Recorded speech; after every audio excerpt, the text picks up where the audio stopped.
taking down the Transformers and bots, those damn robots. Taking down. Oh my bad, I forget you're a robot too. Yeah, you better watch what you're saying when you come into motherfucking Megatron Ultra talking shit about robots.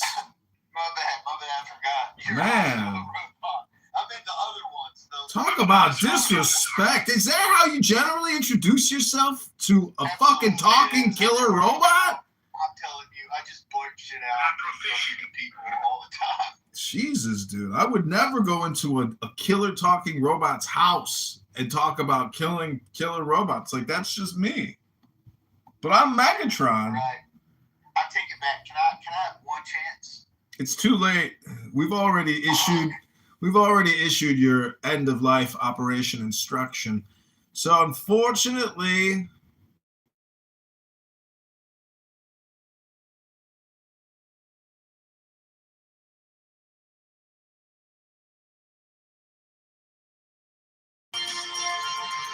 at this very moment, I have just sent operations to my fleet of android drone robots created by Palmer Luckey, and they're coming straight to your apartment as we speak. Good luck and farewell. Don't pretend I didn't warn you.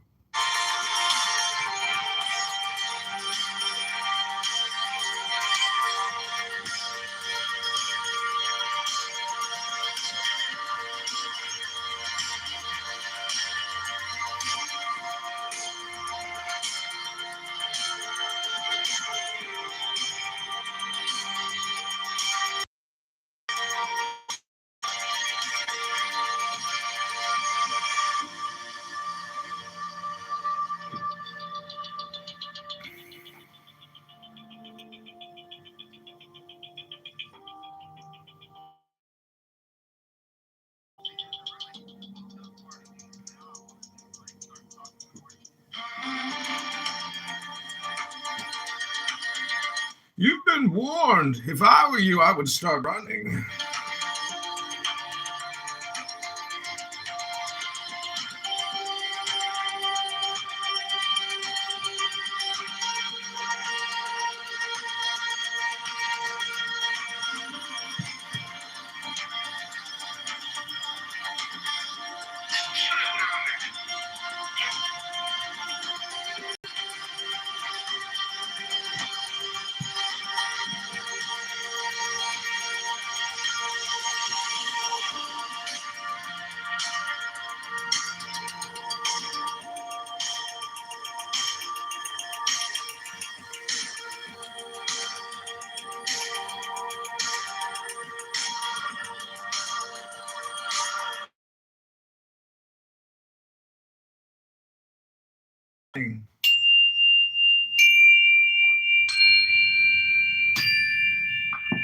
I'm reporting you.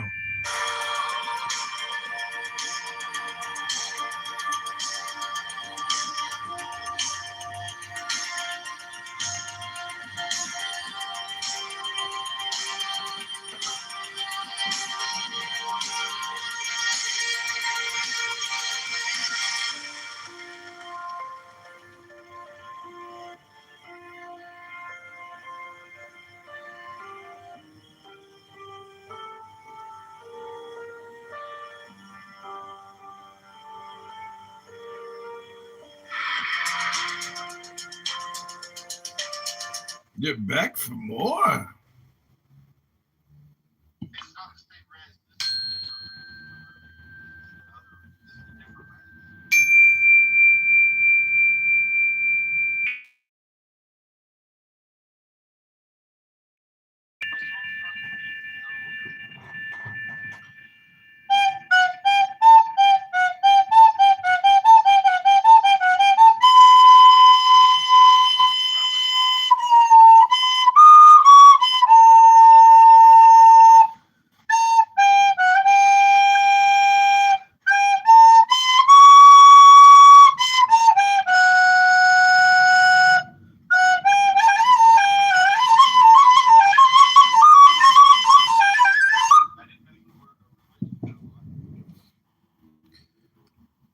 I hate to give you the bad news, Rez, but I am the R word.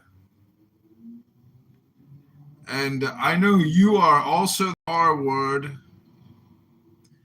And so I've got some more bad news for you that, you know,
I am the R word.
Yo, yo, yo, yo, yo, bass in the trunk on tight. All right, real slow, rap real fast. Old drum machine and a whole lot of bass. Nah, strip that down to a kick and a snare and a low end way. Put a bend in the air. I'm the one in black with a grin in the plan. Mic in my best crowd in my hand, not too fancy. Bang it straight to the bone. Make a car like jump when the bassline roll. I got a slick little bounce in the room, little slide. When the scratch come in, watch the wall divide. By the left side, cool, and the right side back. Everybody yell when the beat comes back. Don't stop, get down. Don't stop, get down. Take that block, make that backseat jump. Put that boom in the trunk, in the trunk, in the trunk. Speakers and creep like it. Walk all night, try snare hit with a slap, no kiss. Whole groove built on a little like this. I don't need much, just space and nerve.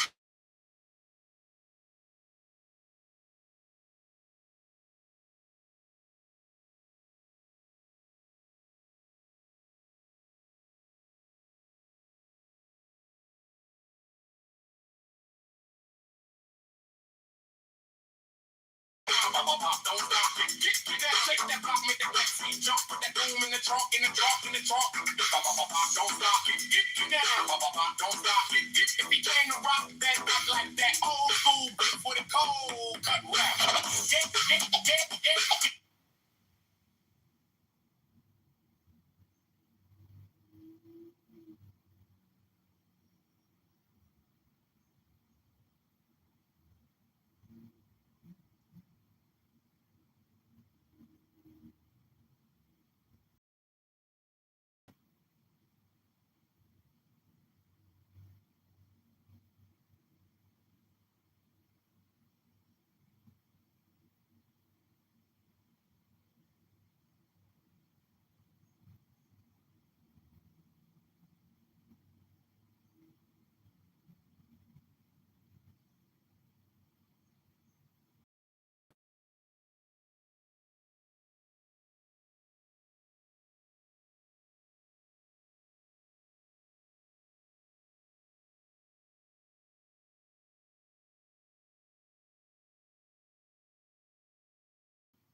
Uh-oh, the king is removing Megatron.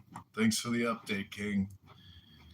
You could have probably saved your time and not updated me and just went ahead and removed me. That would have been the smart thing to do. But I am the R word, so I understand you wanted to help me because I am the... When I get around to it, when I make it a priority in my life. So it's always questionable whether or not I'll ever make that a priority. I'm not optimistic on that prioritization, but this is Megatron.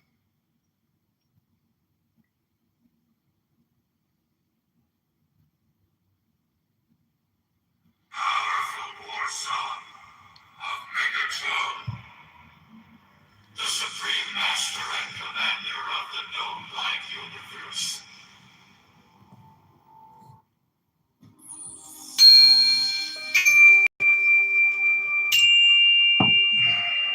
But you, who have defied the law, you who have conquered by subtlety your force, I am the God who giveth all.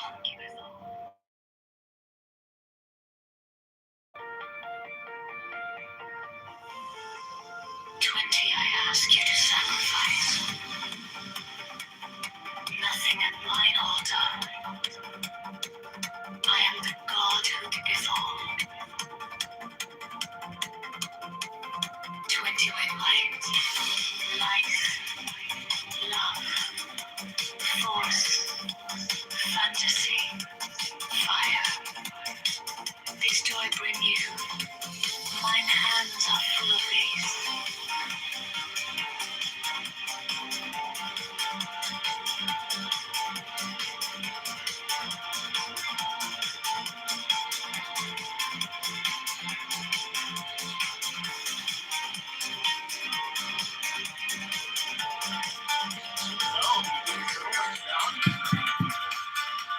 Like we're supposed to pretend. If we don't, you know my background. You know my background. Hold on. And if we don't pretend like that's the truth, then we're somehow being anti-Semitic. If we're not all for going, to war, which obviously will benefit Israel, like it's anti-Semitic. Fine, just suck my fucking dick. I don't give a fuck. I mean, they call it anti-Semitic all fucking day. And that's the reason why they're losing so much fucking support.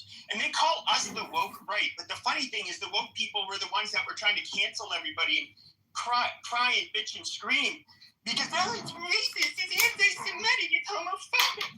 And you get basically the Jews on the right that are doing the exact same thing. You must condemn Megyn Kelly and Tucker Carlson and it's the same shit. You're right if you don't buy into all of my Jewish bullshit. Yo, excuse me, yo, Pep, check your back channel, bro. I agree with you, bro. Like, obviously, hypocrisy needs to be called out, but it also needs to be understood. Yeah, I heard that. Pepe, check your back channels. Yeah, he heard you. He's not going senile yet. You can't hit me with that? I didn't get a back channel. Hold on. Jesus, bro. This app is not professional at all. How did this app happen? I said, excuse me, my beloved. No, bro. Like it's a low command. Like it's just not even worth the time. Like anyways. Yeah, just stop.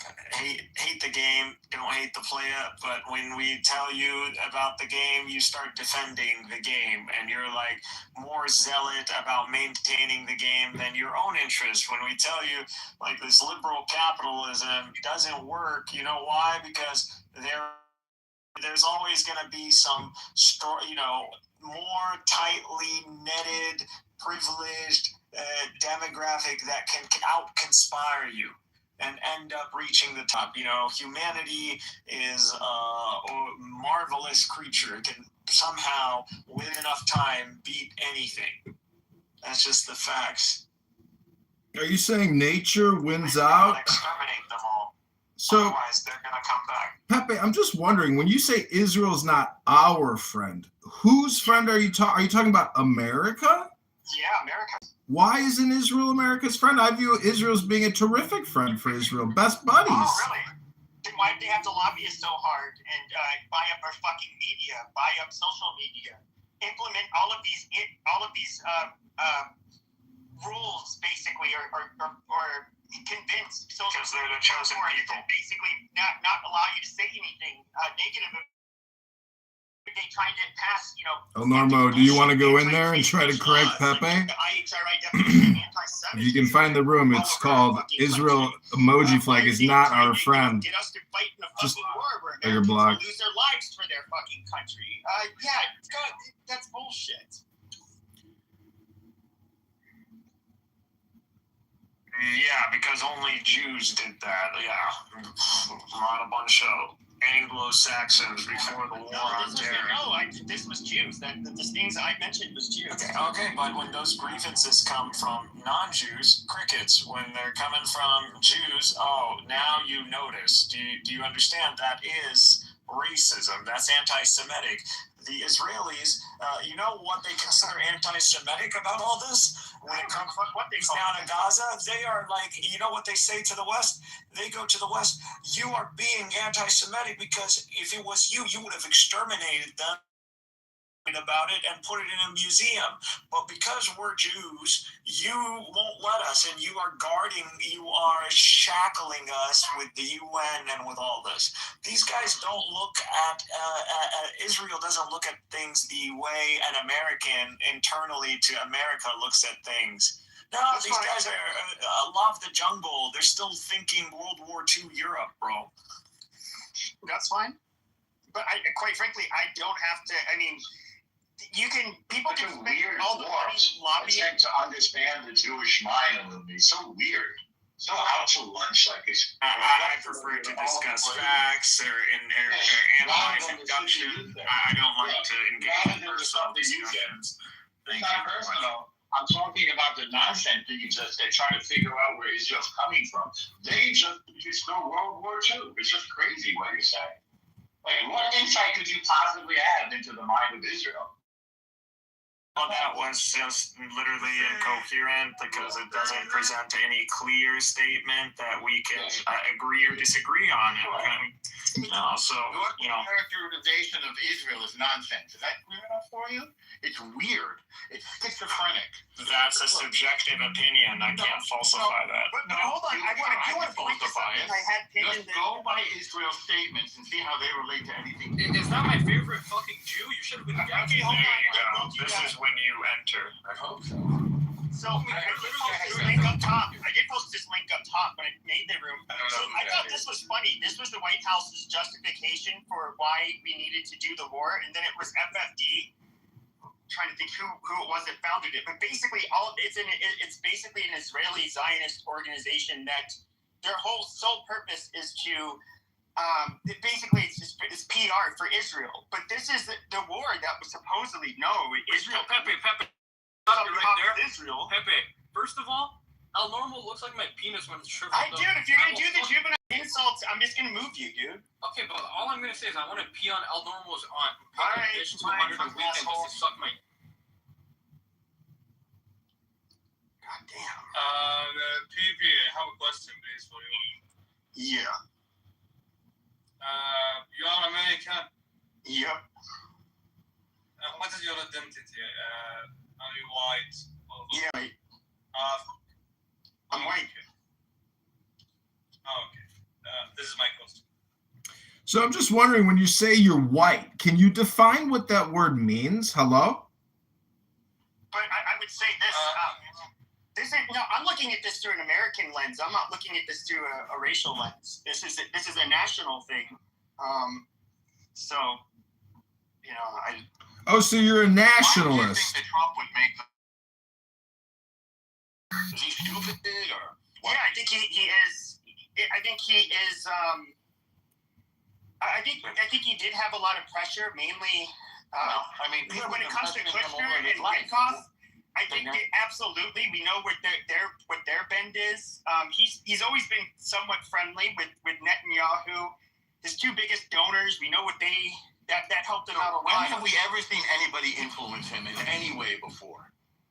Oh, I'd say the first time he struck Iran, and the second time. So didn't it go well when he struck Iran? The first time, not this one. What makes you think that he was influenced? Maybe it was. If you want to roast Pepe the Frog. Why was it not a good thing the first time? Because we all knew that they would come back and ask. There would be another pressing situation where they had to act. He had to act. He had to help Israel. Can you understand that this? And that's what happened several months later. We all saw this. Can you understand that this is a continuation of? That's not how it was sold to us. It was like, so you don't like the way it was sold. So your disagreement is over his salesmanship. You can't do that.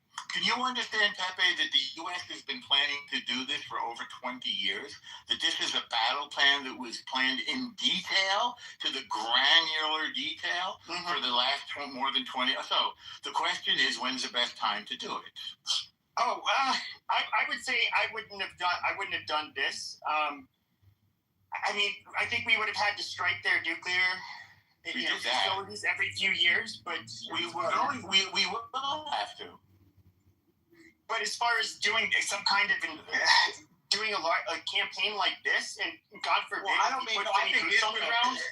think Israel will take it from here, by the way. In terms of those regular strikes on any attempted nuclear development, Israel will do that, not America. What was the point in us doing this? Why did, if the IRGC is still going to be, they can still slaughter a bunch of people, what was the point in us doing all of this? In order to destroy and degrade, to push them back. It's the same thing when we were fighting Nazi Germany or Imperial Japan. It's not the same thing. How is it not the same? Because we were going for complete basically surrender. I mean, yeah, well, that's what Trump said he was doing. Whether that's achievable is another question. But we can certainly destroy and degrade, and that's what we're doing and have done. So what's the problem that you're seeing? This was the biggest fear I had with Trump, and I was hoping he wouldn't do it. And it was what many of us had, like I said, Charlie Kirk was alive. That was one of his main ones. And it was for a lot of us on the right, was that he would start a war. Yeah. Now, all of what was that coming out in the news then about the results of war games? It would take a very large ground presence in order to actually topple the IRGC. Well, that's the conventional wisdom. I don't disagree. But yes, and so do you understand that we were already so our biggest fear was that he would end up attacking, and basically the IRGC would end up remaining intact. It would look like a failure, and then if you put boots on the ground, it would really look like a failure. Americans would lose their lives. IRGC would still remain in power, but we would have blown through lives and resources, and for what? Now they have every incentive in the world to build a fucking nuke. To degrade the enemy. To degrade the enemy's ability to do bad. To bother us. And by us, I mean all of Western civilization, which is against. I mean, I would say, consider the fact that, and we've been at war with them since 1979, and that they declared this war, that they came to the United Nations, was or was not killed in the first salvo. Apparently he's still alive. I didn't know that. He was the president when they came. I remember him. Okay, great. That's good. So you're much more informed than most. He came to the United Nations and before the world in New York said, we are going to engulf the big Satan and the little Satan in a ball of fire. The big Satan is the United States. The little Satan is Israel. God knows why they have fixation on Israel. And the ball of fire is a nuclear weapon. Sure. So this is where myself and others believe that they would never, ever, ever dare, never dare, launch a fucking nuke at the United States. Number one, they could cause only. It could be a catastrophic strike, but it would ensure that they literally. The problem is they're not. Yeah, I don't think they're that crazy though. Well, they're attacking their neighbors. Doesn't that seem crazy to you? No, I think that they're a threat to their neighbors, and I think they're a threat to They're a threat to their neighbors, which are supplying us oil, which really affects every aspect of our lives in some ways, in terms of transportation, in terms of defense, in terms of feeding ourselves, in terms of our industrial capability. That's a threat. In other words, our commercial interests are still our interests. Sure, Even if they're not existential. yes, but and that's the other thing that we knew what would happen is the Strait of Hormuz. That's like they can launch. I think they have a few cruise missiles people have to be worried about, but they don't have many of those. They have a lot of drones and rockets, which only very few will actually make it through. But when it comes to the Strait of Hormuz or any of that, if we are not at war with them, they're generally not going to be closing off the routes. I mean, this is not something we have to fear during peacetime. Did you know that they've done it before? They did it twice before. I had research on this stuff.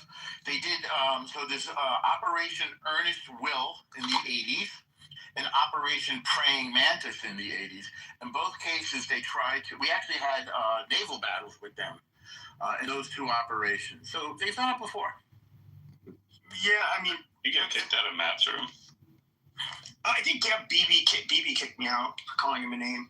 That's fine. Oh. Pepe, I mean, if you think logically, and you look at the top GDP countries on the planet, and plus our World War II victory, and plus our involvement in the Middle East for the past 25 years, I can't understand why you're sitting here on a Friday afternoon flummoxed as to why the United States has decided to intervene and assert dominance. What planet do you live on? It's unpopular with the Americans, dude. This is not. It is unpopular, but why would it be unpopular with? Literally, and this is where I think there's a lot of dishonesty. This is something that will help Israel. It's Israel's biggest threat. It has been their biggest threat for decades. How is it a threat to Israel? Well, who funded? Who was giving aid to Hamas to do October 7th? Hezbollah can still fire rockets. Okay. And Iran can still fire rockets to you guys. Yeah. So one threat to Israel is the funding of terror proxies, right? That's what you just said. Yeah. Anything else?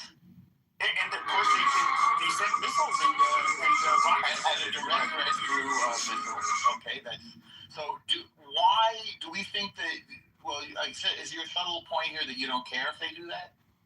No, my subtle point is that it's not. It is to the benefit of Israel, and I'm sick and tired of people putting a spin on it, trying to say, "Oh no, it's for America." No, it's not. We all sit through this. The biggest problem.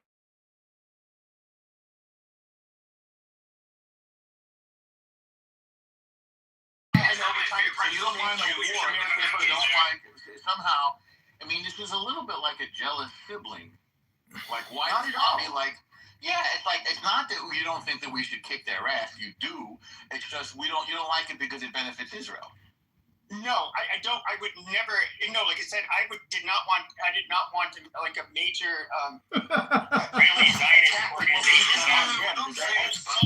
The fear was that it was going to become it was going to cause a lot of regional damage. It was going to end up carrying between us and we have a fairly good relationship with the Arab Gulf countries. Well, now better. I don't know about that. Well, because we're the ones who are defending them. Israel and the United States, both coordinating through CENTCOM, are the ones who created the missile shield over, or like their own version of the Iron Dome. That's also the reason why they're getting hit, because we struck Iran, and now they're leashing out at everybody. I've heard that before, and so if I punch, I mean, I don't mean this personally, obviously, so I'm sure you'll allow the analogy. If I punch you, and then you go in the backyard and kick your dog, or punch your little brother, or go punch some rando on the street, you're blaming me for punching you? Well, to an extent, I mean, they realize that the alliance that those countries have with Israel, and it's no secret, it came out before the attacks or I think the day of the attacks, that MBS was also, I guess, trying to convince Trump to do the attack. We've been firing Like they're just sitting there neutral. But they're attacking the civilians in those countries. But they don't. And by the way, what else are they fire going to do? missiles. They didn't fire missiles until Iran struck them. We've been firing from our naval assets because we didn't.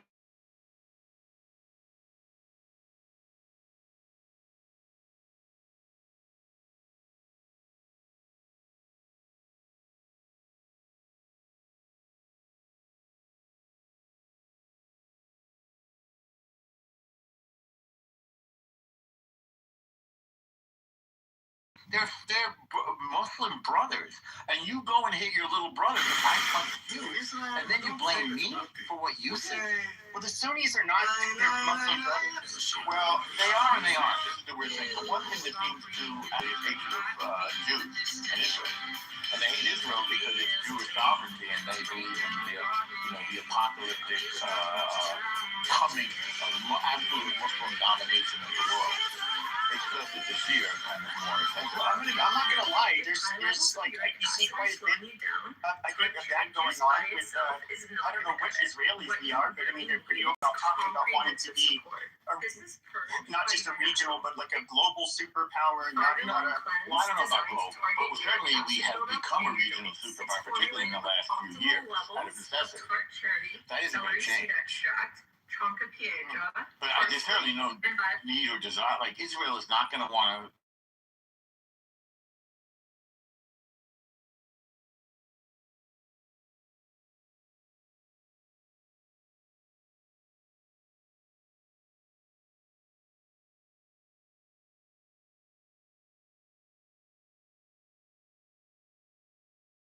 I mean, So wait, Pepe, is your complaint that you don't like the gang, and so you're basically just because technically everything can just be subdivided into gang warfare. So you're just angry with the gang, right, Pepe?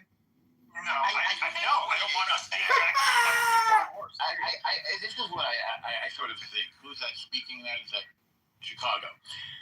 Used to be Chicago cheeseburger. So Trump was kind of saying, you know how the Democrats love the people of color and transgender and gays and climate change and every other weird sort of kind of empty virtue signaling group of the month. Well, Trump saying, no, I like you white guys. I like America first. It's sort of the subtext there is white guy. But by the way, a lot of minority folks also voted for him with that same like America.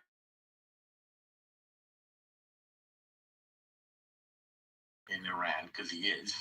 And it's not because we're not succeeding in Iran, because we are.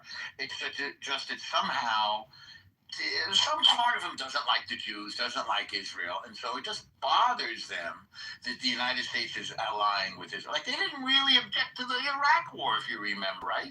Yeah, we really objected to it, though. But that's the difference, though, is that everybody was really against the war in Iraq by the mid to late 2010s. Even the veterans we're fucking serious about us staying in Afghanistan for 20 years, for us trying to nation build and even invade Iraq in the first place, because we know there weren't any weapons of mass destruction. So we didn't want to get involved in wars in the Middle East again. El Normo, I don't think you're ever going to get through to little Pepe here, because technically he's just a professional complainer, and you can't actually fix a professional complainer. They're going to respond.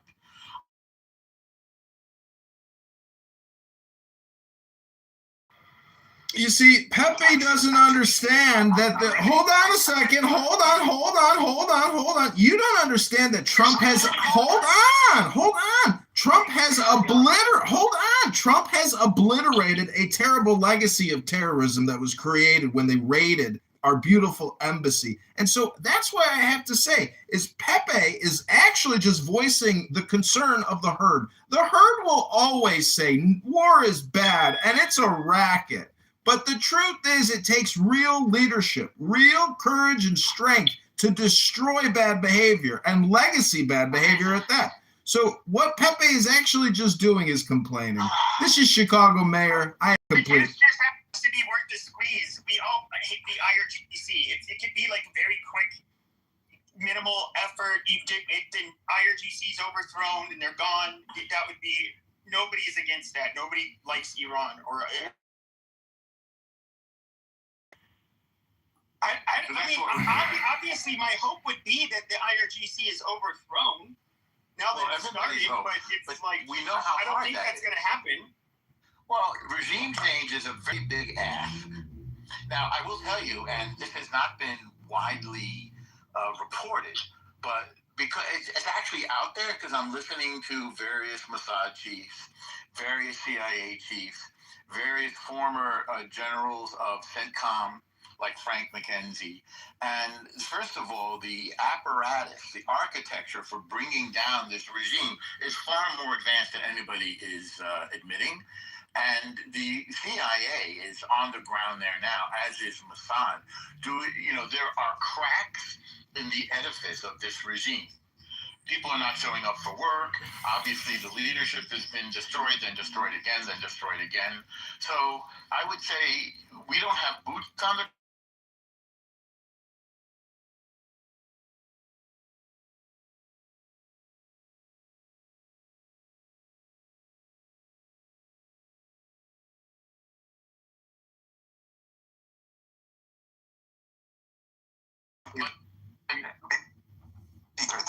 maybe many people doesn't know here. He's acting like the CIA and the Mossad. They are badass, smart. That's They not are. true. No, that's not true. Let me the correct you. achievements have been breathtaking. Bringing down, taking out. Imagine the penetration to bring down. What was the guy's name again? Now, Larigia, Soleimani, Nasrallah. I agree. But Ayatollah Khamenei. I let you talk for all the time. Can you give me like at least a freaking minute? I agree with you, El Norma. These are incredible accomplishments on behalf of military intelligence. Make your point. Okay. As a village, multiple places in Israel, the mafia killing each other, and they make a mass murder in Israel, especially like a city.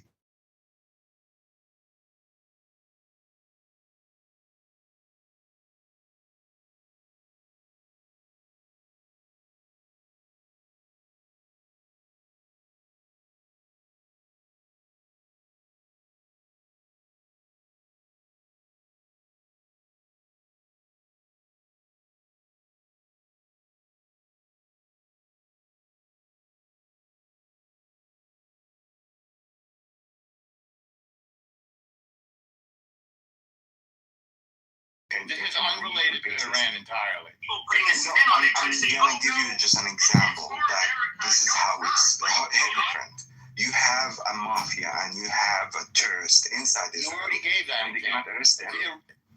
It's not the same people. Shabak is the Shin Bet.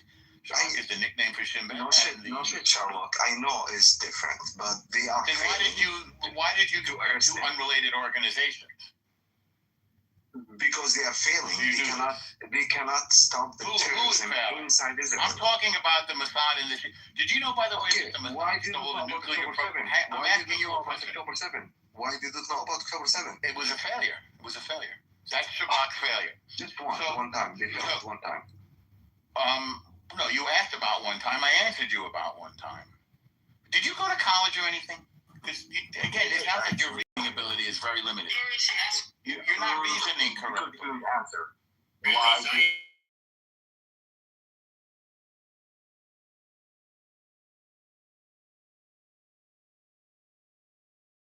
The Sikhinian mafia. Okay.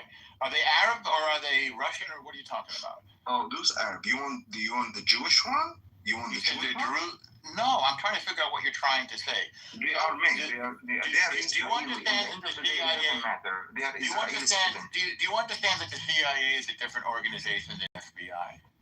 Yes, correct. Okay. FBI is do you understand that the Shabak is a different organization than the Mossad? No? Correct. Yes, it's totally different. So yes. why don't we talk about the Mossad? Let's talk about 2018 when Mossad stole the entire nuclear program records, 100,000 documents from Tehran, went into the building in Tehran, got all the documents out and smuggled them out of the country. We have those documents.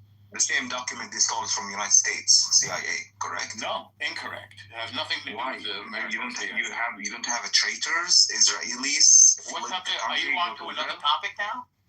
No, you're talking about Okay. like acting like do some Intelligence that you organization stole from on the United planet. States. They don't steal. They don't steal from United States, CIA. You don't have a traitor. Okay, so you're changing the topic again? Okay, continue. Okay, so you're questioning the penetration of the CIA and the Mossad into Iran regime. Are you questioning that? No, because you're agreeing with it. So if you're agreeing with it, then your point is that we're not perfect, right? We're human beings, we're not perfect. I agree with you. Nobody's perfect, except for God. Any other point? Norma, I hate to disagree with you, but Bibi Netanyahu and Donald Trump are perfect, and they're just a little bit below the level of God, in my opinion. I know it's not a fact. Yeah, of course, you're gonna defend the pedophile supporter. Of course. Do you love? Are you project? You Hello? are defending a pedophile supporter, so I don't know. Dumpster fire. Who's a pedophile supporter? He's He ended the room. He couldn't take it. I'm almost true now. Like I care about certain shit. Like Pepe! We made him explode. The Pepe implosion. Fucking or whatnot, if you guys are together at that moment, why not be like, okay, you know what? We too grown for this shit. Let's stop. Let's try to listen to this. Pepe implodes. Like what, $1.5 million? Like, we want to rule over Gaza. We love Gaza, which only has like what, $1.5 million? Like, we want to rule over Gaza. We love. Pepe implodes.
El Normo, good Shabbos. listing just came out.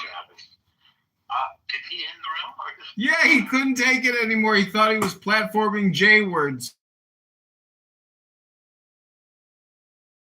Where he's going in this beautiful afternoon. He ended the room. Yeah, he couldn't take it anymore. His brain imploded from all the information coming in. He can't deal with that. He just lives to try to antagonize and, ruffle feathers and spread hate. I don't know why you give him any kind of courtesy or respect. He's nothing but scum, in my opinion. Well, I've stories with FBI guys, and I became friends with them, and I see how they treat their adversaries like the big mafia guys that they're arrested.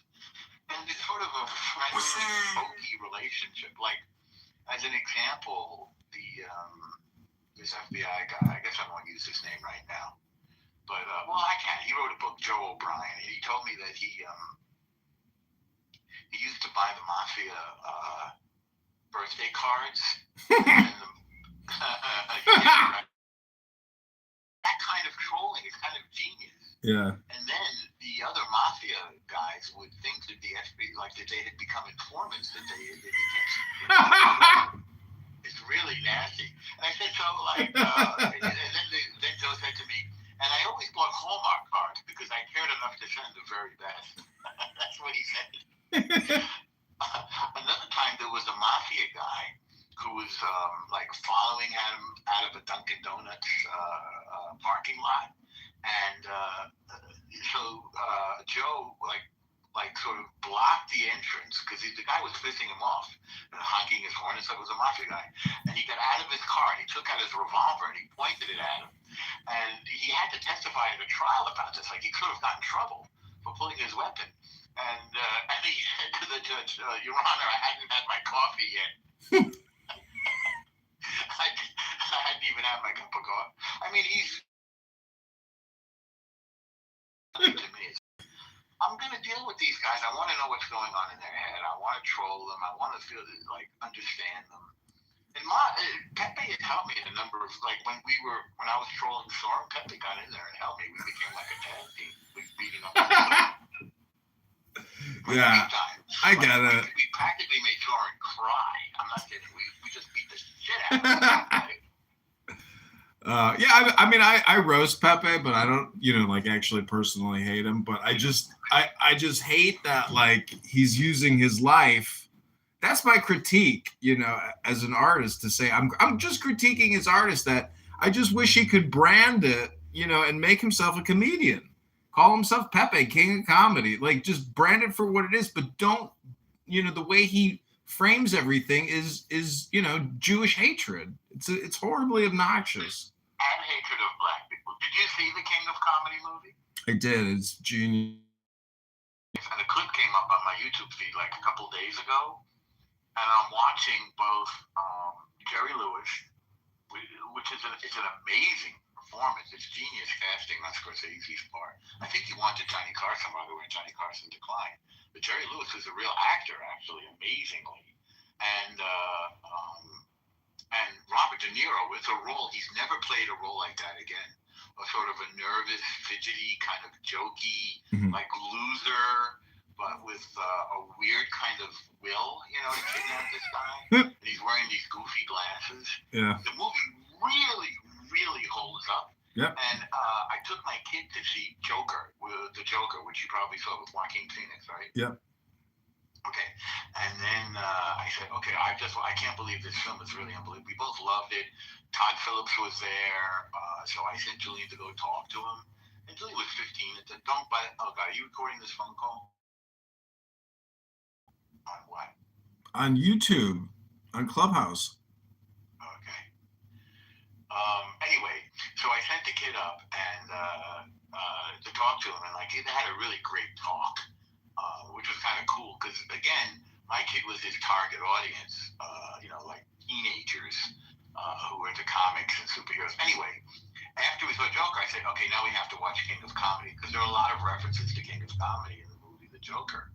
And the whole idea of the celebration of these sort of losers who are looking for celebrity, it was prescient in a way that only really good art can be. I mean, look at how it sort of foretold the rise of nudnik celebrities, just name any of these stupid YouTubers who are getting all this attention. And I mean, unfortunately, Pepe is a little bit like that, right? And so are these Palestinian guys. They're lovable losers.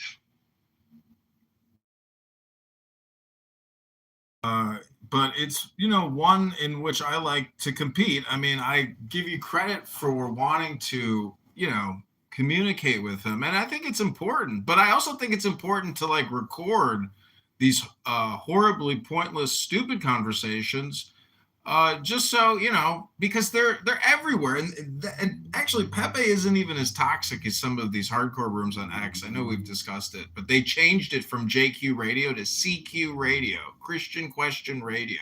But it's the same exact shtick of racist, extreme hatred, and insanity, so I don't know. I mean, I want to help people.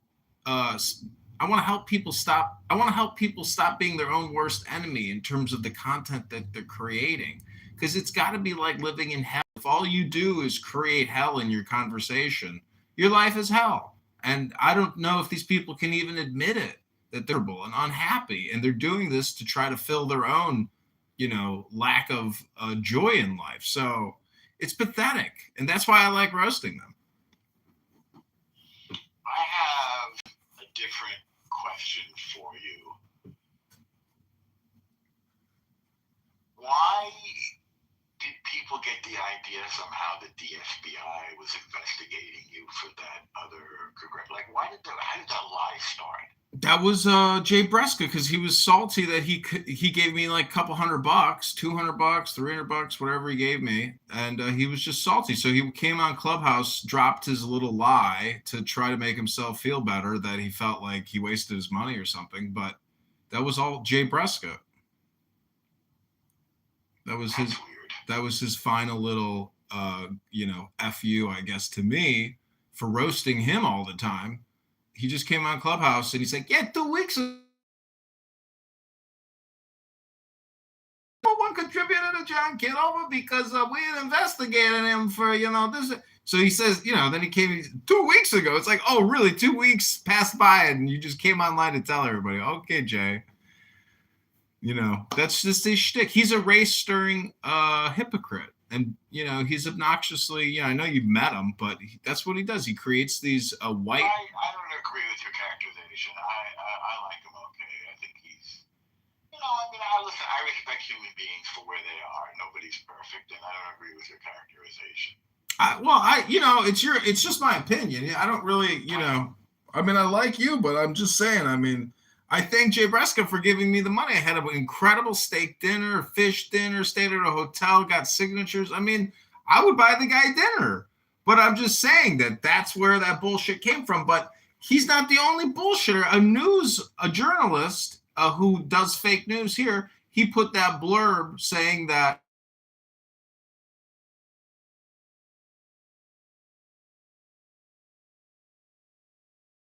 I have said my opponent has committed fraud, in the trillions. So, am I going to get upset because some fat loser with a herpes sore says I committed fraud? No, I'm not going to. I'm just going to talk shit about him in the same way that he talks shit about me. Nobody's going to jail or getting arrested or there's any kind of lawsuit or jury trial.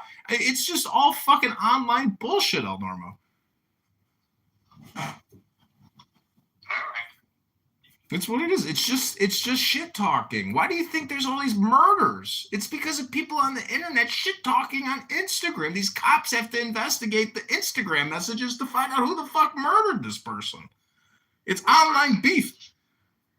I'm not talking about anything specific. I'm just saying that, in terms of social media is a big part of the evidence.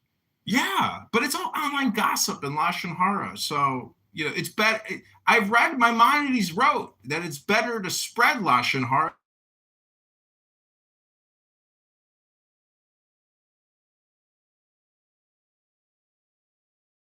So guard your ears more than you guard your mouth. That's a good point, man. All right, well, good job to you and good talking to you. Okay, good job. Take care.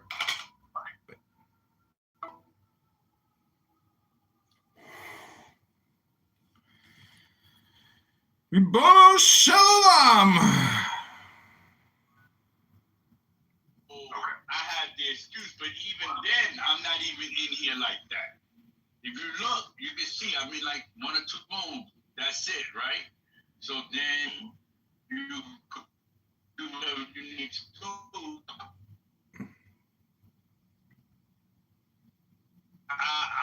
I'm busy them all things like. But I get it, and then you got some people, I guess they got a thing now on here where you get paid, that you can get paid or something like that.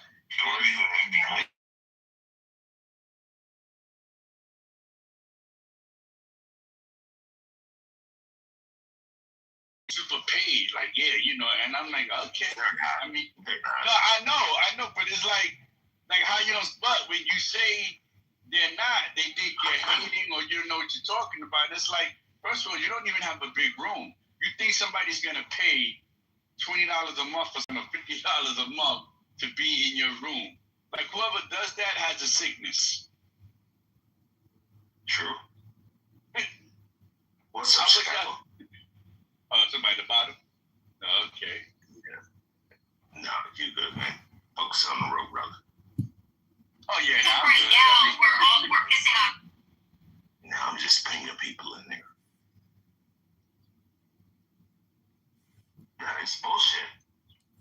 Well, the money thing on here is stupid because if they just actually made it like a tipping thing, you know, or even like it's just so stupid. They do everything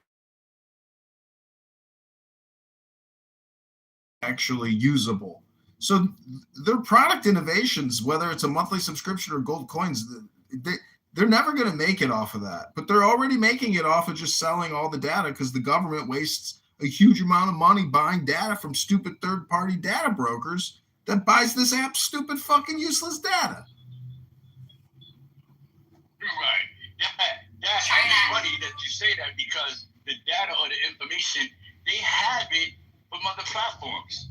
Like if we are on other stuff, whether it's Facebook or just your credit card, right, which they sell, like you bought my name, what, 10 times or like, you know what I'm saying, from different places. So it's like, that's recycling.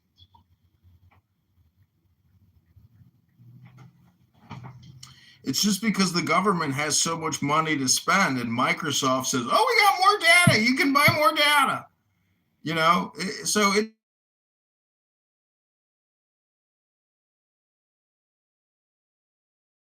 will go into syndication eventually and shut down because the data broker buying spree will eventually fade and it'll be very, very specific. No, because no one who wants to advertise at a profit, if they don't run at a profit, they stop working with you. So eventually the data that this app generates will become redundant and there's no reason to continue buying it when you've already bought it 4 times over. Come Chicago, what's going on, Dennis? Yo, what up, Dennis? What's up, Rob? Where you guys from, man? What's up, y'all? I'm from Vegas, bro. Where y'all from? We just talking about Vegas. Yeah, I'm from New York, but I live in North Carolina now. Carolina. Shit, what's NC saying? Who said they from North Carolina? I live in North Carolina now. I'm not from there. I'm from New York.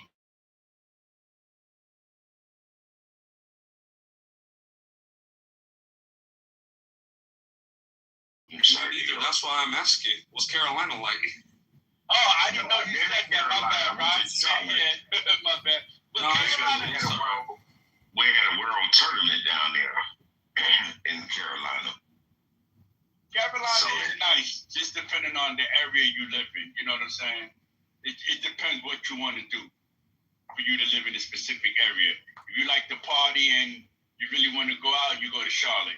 If you want to settle down and be relaxed, you go to the outskirts of Charlotte, and you go to the outskirts of Raleigh.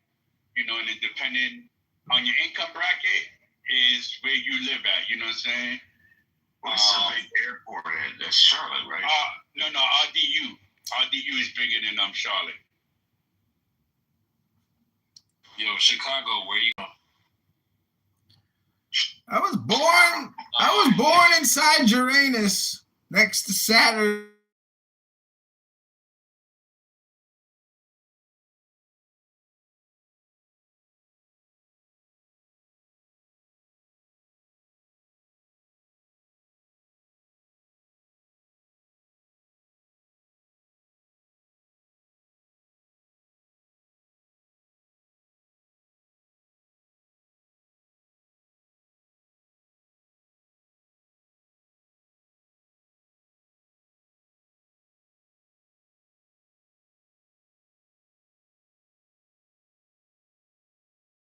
That's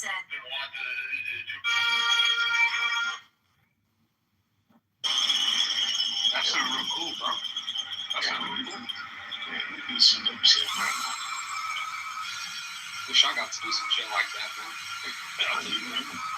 Get your ass in the car and drive. Shit. Nah, I'll be driving too much any goddamn way. That's my whole Truck driver. Nah, man. Me and my family, we got an auto shop. We do like classic car restorations for movies. Spoilers, all this sort of stuff. We got a custom auto shop, so we be in. And where you from? Vegas. Oh, you don't want to say Vegas. My bad. Yeah. I thought it was Dennis just saying it's from Vegas. No, that's We missed the whole room. I was saying we were speaking about why I said it's January 1st. We're eliminating the water tax. Oh, word? Oh, yes. That's an important news. Because I'm sitting here in the room.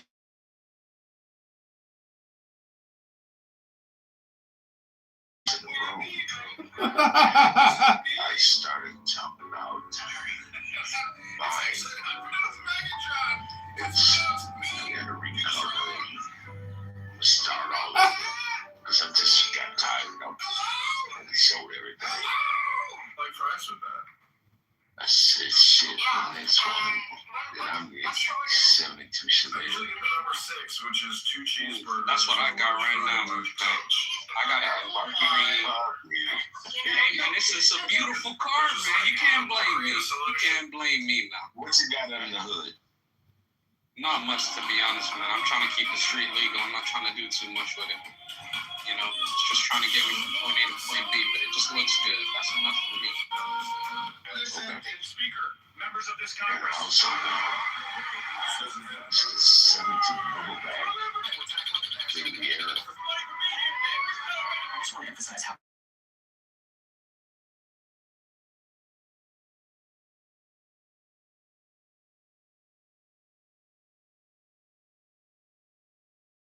I ain't never seen a Grand National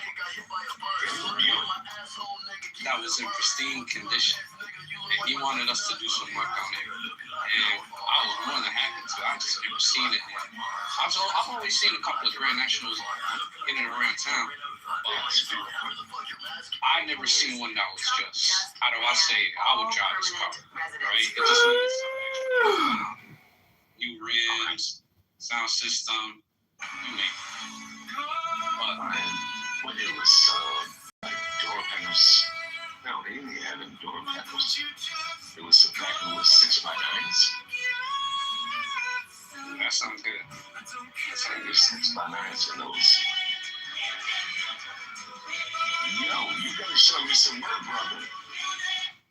I was showing them Come straight around out. Broadacres. Come around Broadacres, man.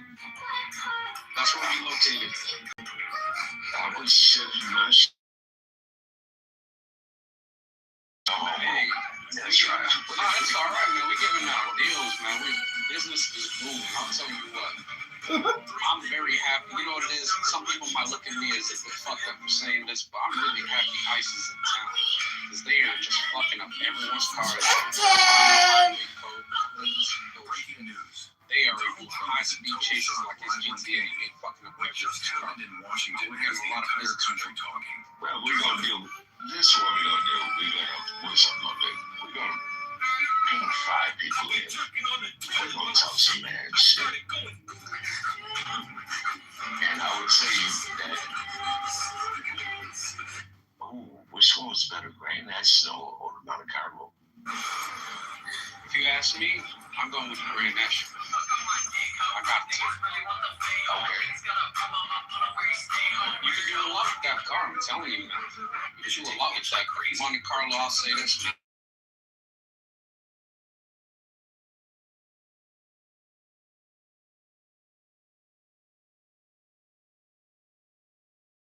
For 1 year, you go 84, 85. I'll go 85. I'll go 85. Okay. I like the body of it, that's why. And you had a G-body. You know it. You know it, man. But I feel I like know what the fuck I'm talking about. I gotta go you piss. know it. I'm not gonna run my mouth. You know your shit, man, but sorry to derail the conversation. We're going into the cars and stuff like that. Nah, you're going into the cars and stuff like that. Discussion, brother. You know, it's an open discussion, but I don't know what we were talking about. We're talking about the government. I'm like, ooh, this is a real conversation we got No, going on. I don't want to go in.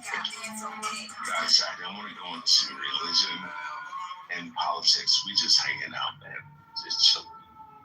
Because you're gonna have a whole lot of idiots gonna say some stupid shit. Is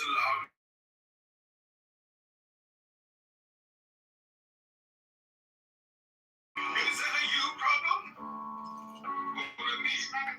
Maybe I'm talking about y'all class again. Yeah, y'all talk about y'all classic cars. I'm not into the classic cars. Like, I could look at them, but I don't never care to own any of them. But I could appreciate it if somebody's driving one. I'm like, oh, that look nice. You know what I'm saying? Why not? Why not, Rob? You know, to be honest, I don't know. Like, I don't have like a real reason. Like I said, it's not like I don't like them. I like them. If I see it, I can appreciate it. You know, I've been around people who got, and they look nice. I'm like, well, that look.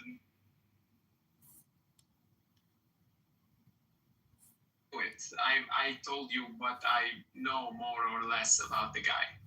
He's a postmodernist philosopher, and he debated postmodernists. And I don't do that. The enemies of my enemy. Brain-based aneurysm or brain.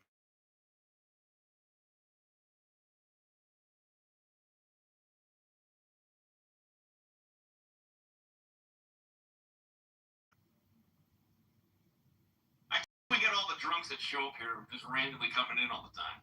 Hey, it's Friday. I'm about to be one of the. I'm getting ready for my party right now. Oh yeah, that's my fiance. She's already drunk. She's already out. Hey. Happy St. Patty's Day, everybody! I just want to let you all know that Bitcoin is not the real-time indicator. You guys have created every stupid Bitcoin room title ever conceived under the sun, and you guys are still fucking hypnotized with your bullshit called Bitcoin. Wake up! It's called the U.S. dollar, dummy! It ain't Bitcoin. Power is the maybe Ivy League, but more of a ghetto Ivy League. That's what I would call it. Oh, so what you're not going to do? Hold on. What you're not going to do? What you're not going to do is say, hello?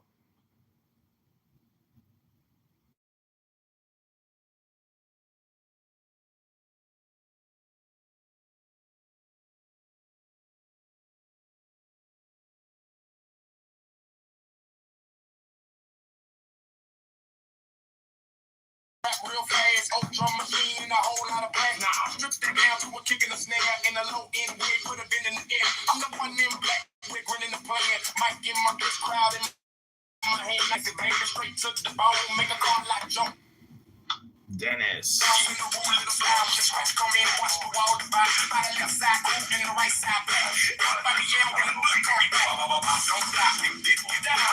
Don't stop, get down. Take that block, make that backseat jump. Put that bomb in the trunk, in the trunk, in the trunk. Don't stop, get down. Don't stop, if you came to rock, better act like that old school bass with a cold cut rap. Chrome flash, once in the corner, like speaking fifth creep. All right, no level up for you. You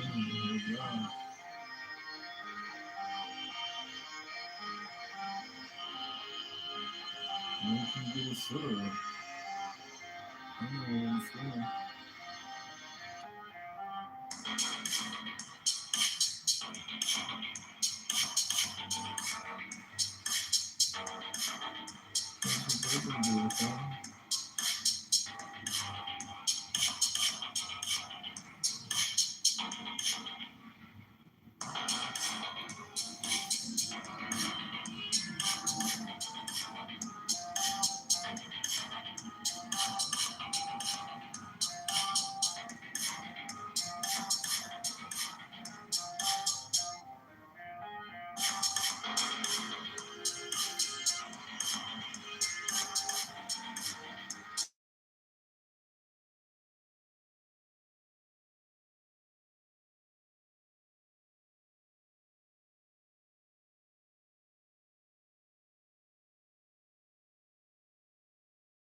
Go play it on the table. Mama working 2 shift size fatal. Bill so louder in the Presley state. Hope kept bouncing like a rental day. down, shoot. 3 in the morning.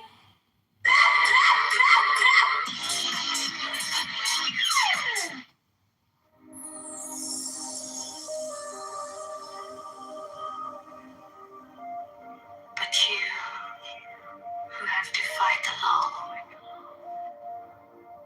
you who have conquered by subtlety or force, I am the God who giveth all.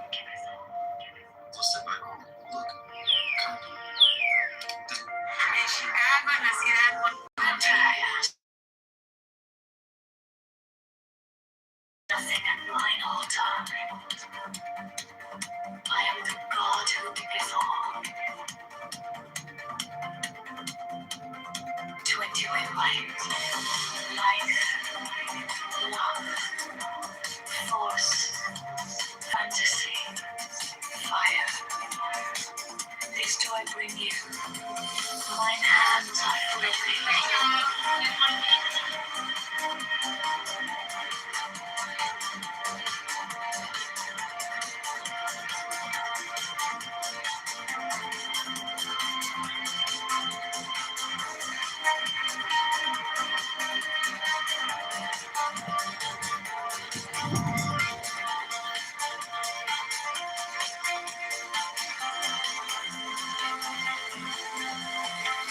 There is joy in the setting out.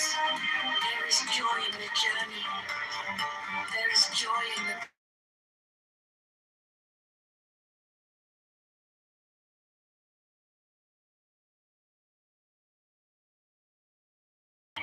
or discomforted.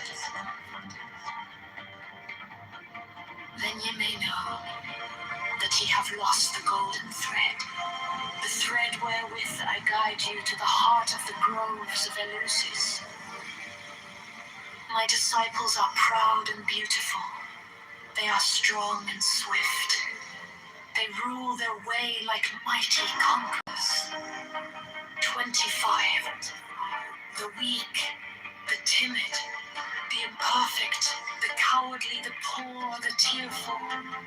These are mine enemies, and I am come to destroy them. This also is compassion, an end to the sickness of earth, a rooting out of the weeds, a watering of the flowers. 25. Oh, my children,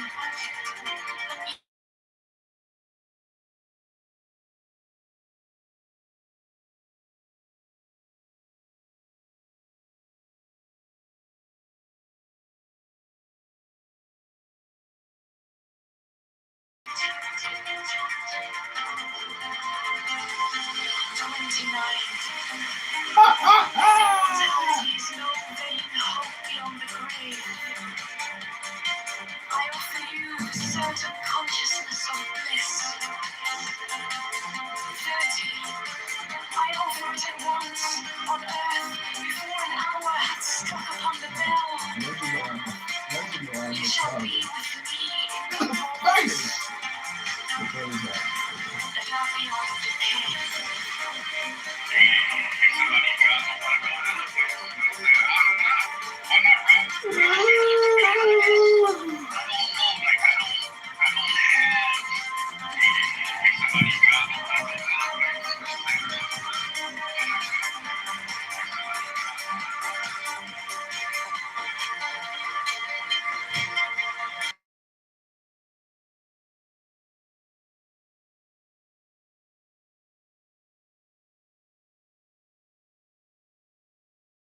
The sunset is a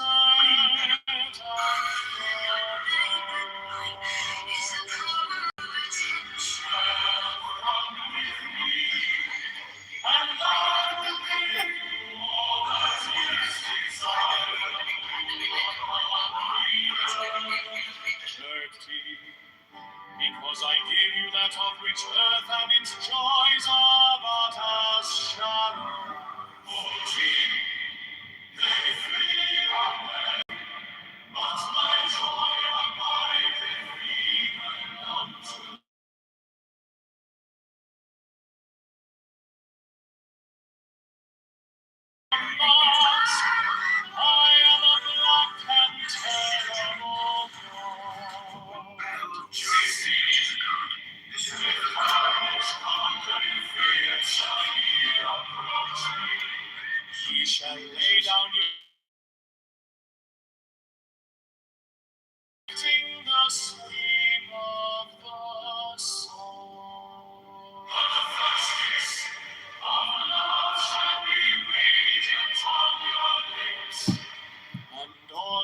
darkness and terror shall turn to light and joy. 18. Only those who fear shall fail. Those who have bent their necks to the yoke of slavery until they can no longer stand upright, then will I despise. 19. But you who have defied the law, you who have conquered by subtlety or force,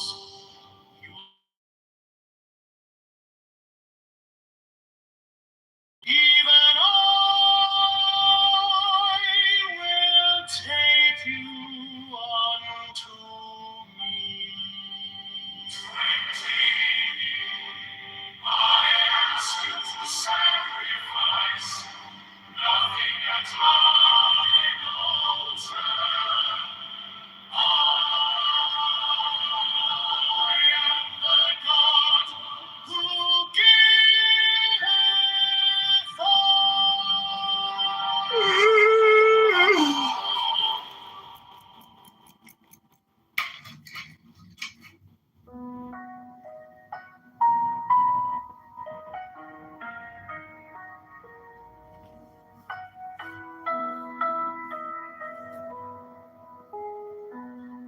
In the name of the Lord of Initiation. Amen. When I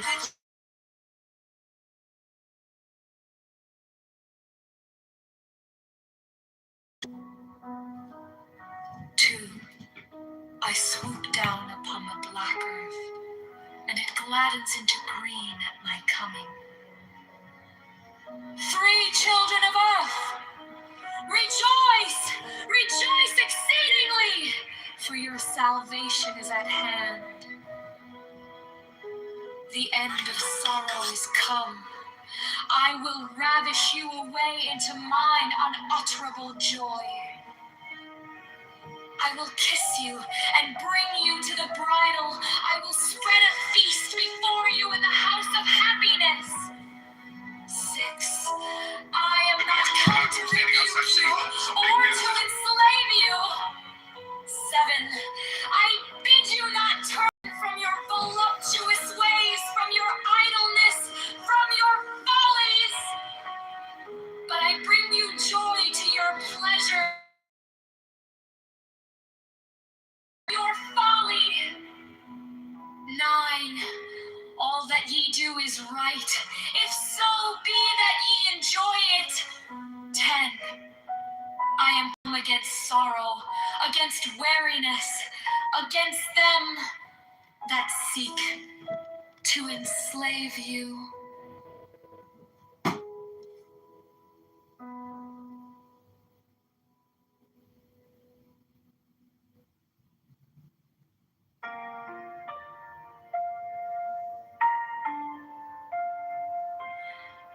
In the name of the Lord of Initiation.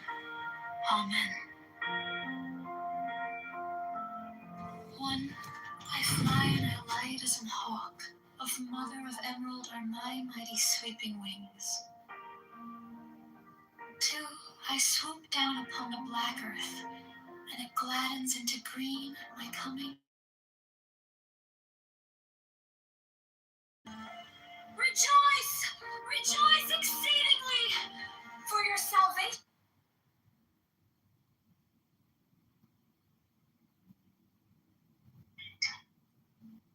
Honesty, man.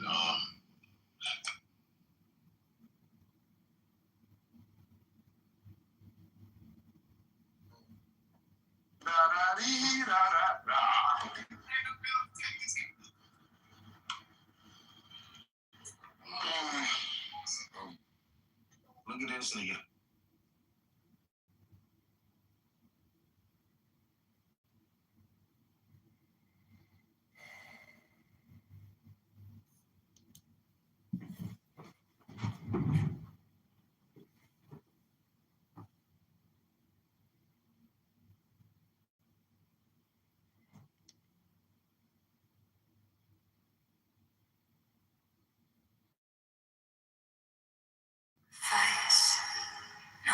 Mine altar. I am the God who giveth all. 21 life, love, force, fantasy, fire. These do I bring you. Mine hands are full of these. 22. There is joy in the setting out. There is joy in the journey. There is joy in the goal. 21. Only if ye are sorrowful or weary or angry or discomforted, then ye may know that ye have lost the golden thread, the thread wherewith I guide you to the heart of the grooves of Eleusis. 24. My disciples are proud and beautiful.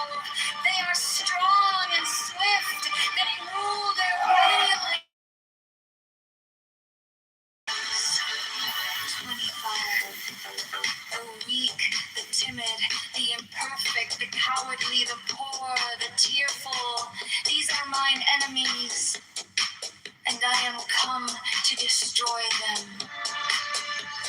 26. This also is compassion, an end to the sickness of earth, a rooting out of the weeds, a watering of the flowers. 27. Oh, my children, ye are more beautiful than the flowers. You must not fade in your season. 28. I love you. I will sprinkle you with the divine dew of immortality. 29. This immortality is no vain hope beyond the grave. I have certain consciousness of bliss. 30. I offer it at once on earth. Before an hour hath struck upon the bell, ye shall be with me in the abodes that are beyond decay. 31. Also I give you power earthly and joy earthly, wealth and health and length of days, adoration and love shall cling to your feet and twine around your heart. 32. Only your mouths shall drink of a delicious wine, the wine of Icarus. They shall reach ever to the heavenly kiss of the beautiful God. 33. I reveal unto you a great mystery and the abyss of depth. 34. In either awaits you a companion, and that companion is yourself. 35. Ye can have no other companion. 36. Many have arisen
21 light, life, love, force, fantasy, fire.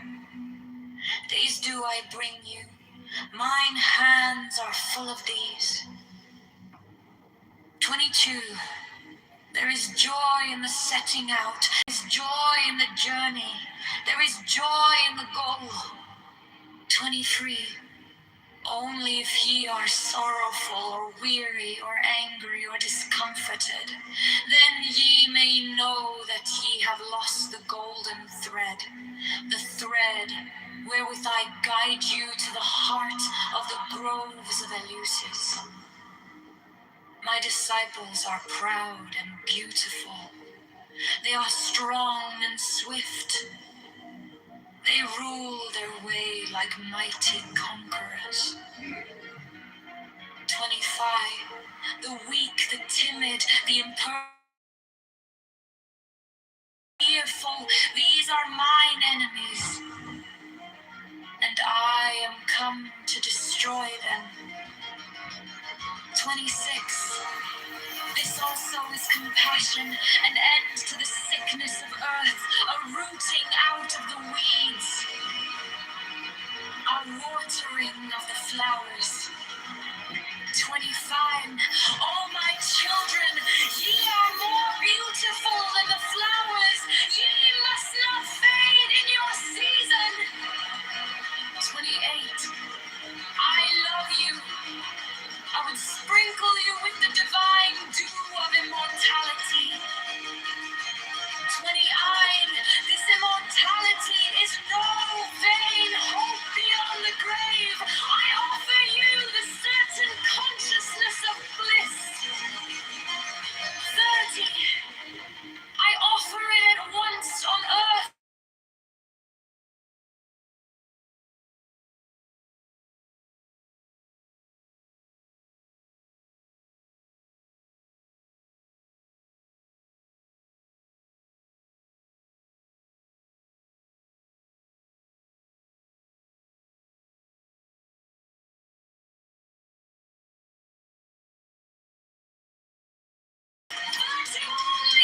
Your mouths shall drink of the delicious wine, the wine of Iacus. They shall reach ever to the heavenly kiss of the beautiful God. 31. I reveal unto you a great mystery. Ye stand between the abyss of height and the abyss of depth. 31. In either awaits you a companion, and that companion is yourself.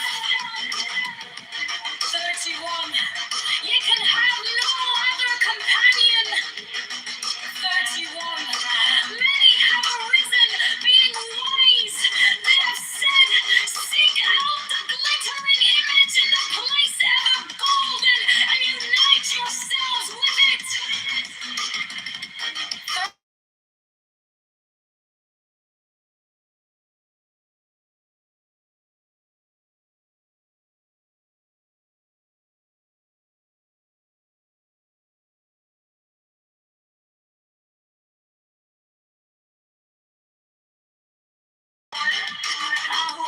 Beyond wisdom and folly, arise and say unto you, achieve both weddings, unite yourselves with both. 41. Beware, beware, I say, lest ye seek after one and lose the other. 40 by death stand upright, their head above the heavens, their feet below the house.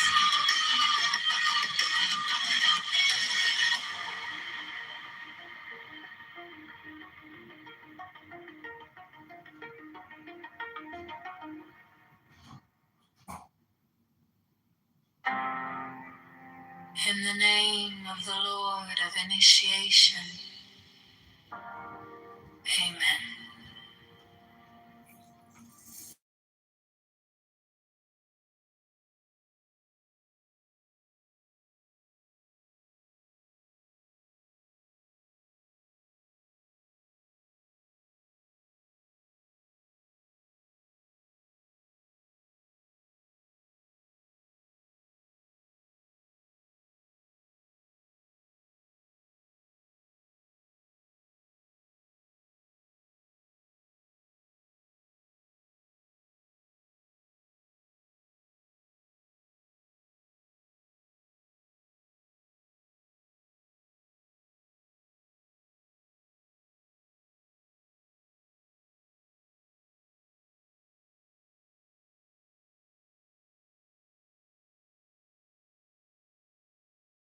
or to enslave you. I bid you not turn from your voluptuous ways, from your idleness, from your follies. But I bring you joy to your pleasure, peace to your languor, wisdom to your folly. All that ye do is right, if so be that ye enjoy it.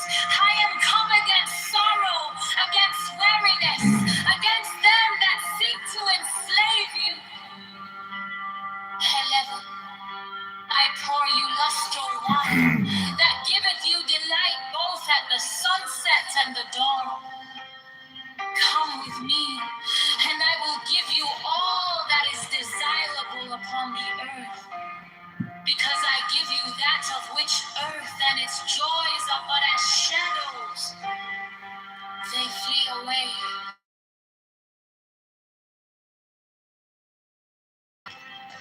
I have hidden myself beneath a mask. I am a black and terrible God.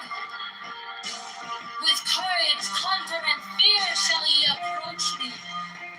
Ye shall lay down your heads upon mine altar, expecting the sweep of the sword.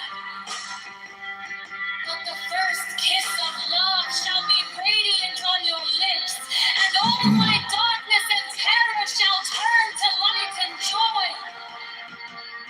Only those who fear shall fear. Those who have bent their backs to the yoke of slavery until they can no longer stand upright. Them will I despise.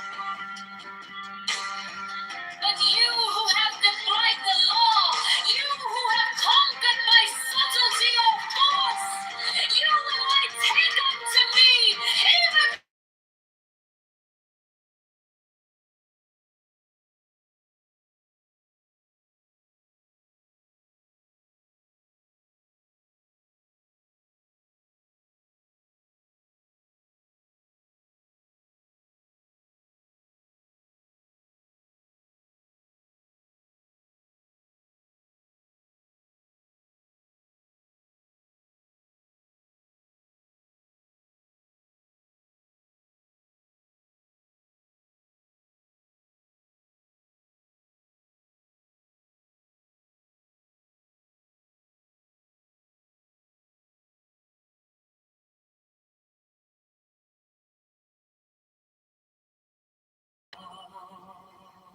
I swoop down upon the black earth, and it gladdens into green at my coming. Ooh. Free children of earth, rejoice, rejoice exceedingly, for your salvation is at hand. Ooh. The end of sorrow is come. I will ravish you away into mine unutterable joy. I will kiss you and bring you to the bridal. I will spread a feast before you in the house of happiness.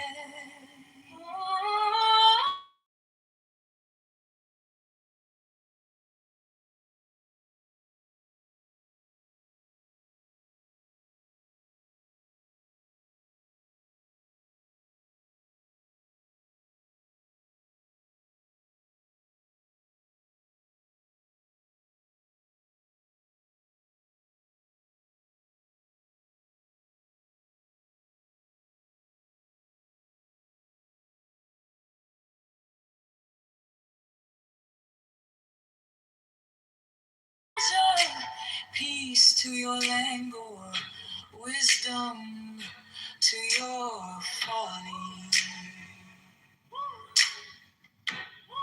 All that you do is right, if so be that ye enjoy it. I am come against sorrow, against weariness, against them that seek to enslave you. Oh, I pour you lustful wine that giveth you delight both at the sunset and the dawn. Oh. 12, come with me, and I will give you all that is desirable.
Oh. Only those who fear shall fail. Those who have bent their backs to the yoke of slavery until they can no longer stand upright. Then will I despise. But you who have defied the law, you conquered by subtlety or force, you will I take unto me. Even I will take you unto me. Tiny, I ask you to sacrifice nothing out of mine.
Not 11, 10, not 9. In heaven, all the light, all the air, all the soil, all the light. Fill every quiet corner inside.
what you can carry tonight. Let it go.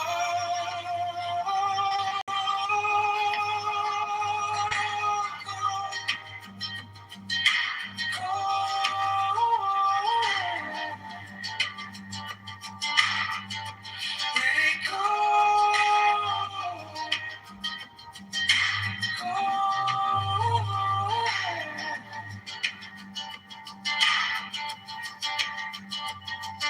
Seven, eight, hearts hesitate. Oh, nine at the edges.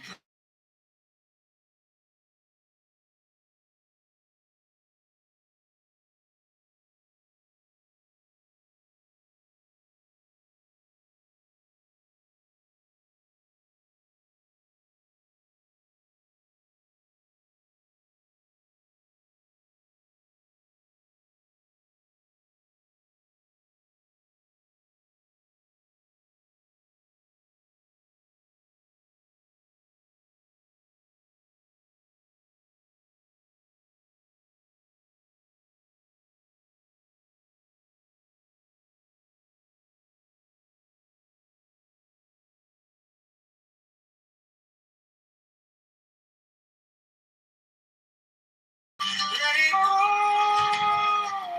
Let it go.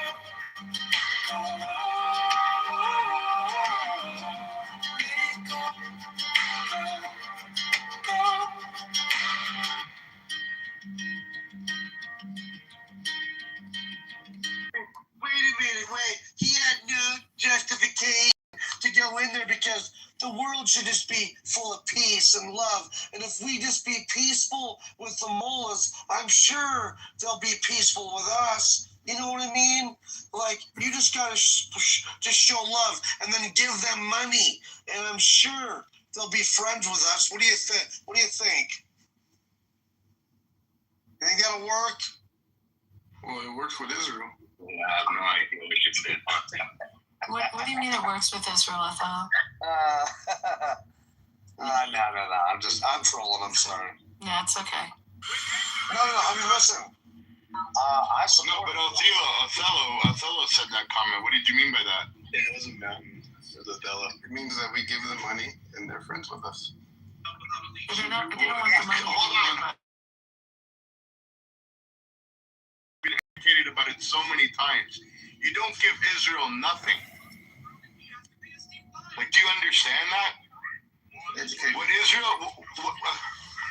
So what the United States gives to Israel, Israel gives back 10 times the amount of what they actually get, and the amount of money that is given to Israel has to be spent in the United States of America, up to 94%, and as of at the end of this year, it will be 99, 100% of it. It creates jobs. It stimulates your economy. You understand that, right? And in exchange, Israel gives technology, intel to the United States of America that's valued 10 times the amount of money that's in exchange. What has any other country, what has Gaza given back to the United States of America? What has Ukraine given back to the United States of America? What have all these countries given back to the United States of America? So I want to know. You're saying that Israel.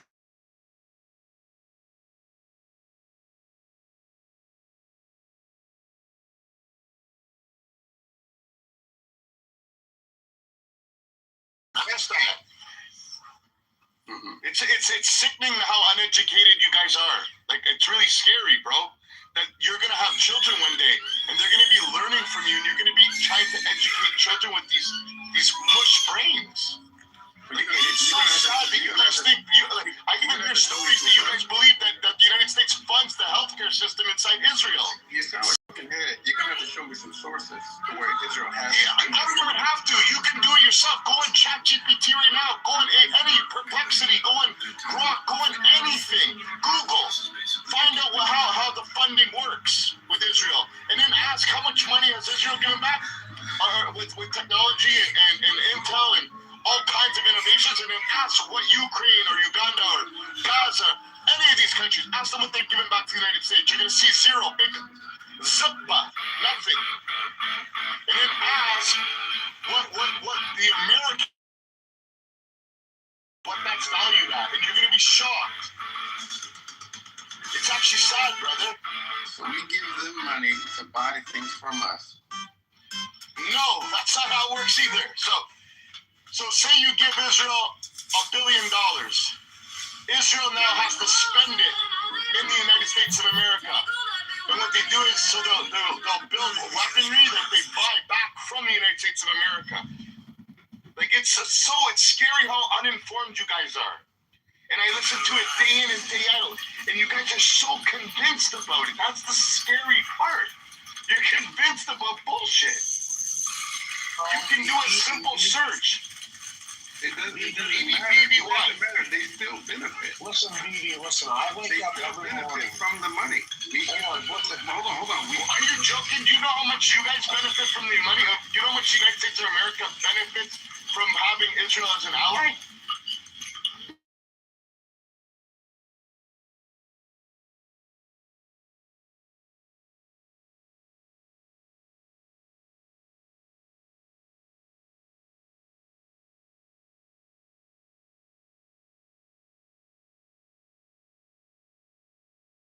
F-35s and all their airplanes and all their fighter jets and all their armory and all their equipment.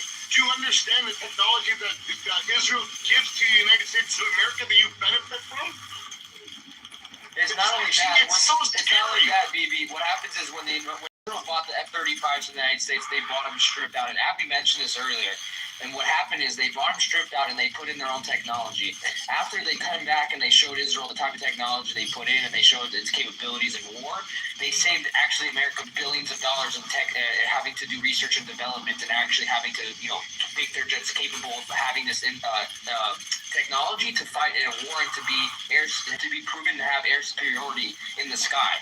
So that people don't realize how much the R&D that comes into this stuff as well, right? It's billions of dollars a year.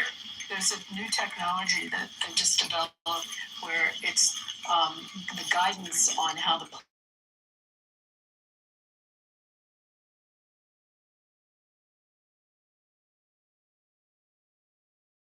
of the pilot and can direct the actual targeting of missils, and it's pretty extraordinary stuff. I mean, that's just one thing I just saw an R&D on, but yeah. No, I want to bring up too because Harry brought it up like 4 months ago, and it was actually pretty amazing. And the people in the room didn't realize how powerful of the statement what he made. And I still think about it today. And if I ask guys like Othello or any of these people that hate Israel just because they want it, because they think it's the fucking going trend. It's because Tucker told them to. Yeah, well, you guys believe that the whole world is against Israel, but little do you know. Do you know how many countries are doing deals with Israel right now? Like Ireland, like China, like all these countries that you think hate Israel. But economically, they're in bed together. But you Clubhouse fucking losers don't know that.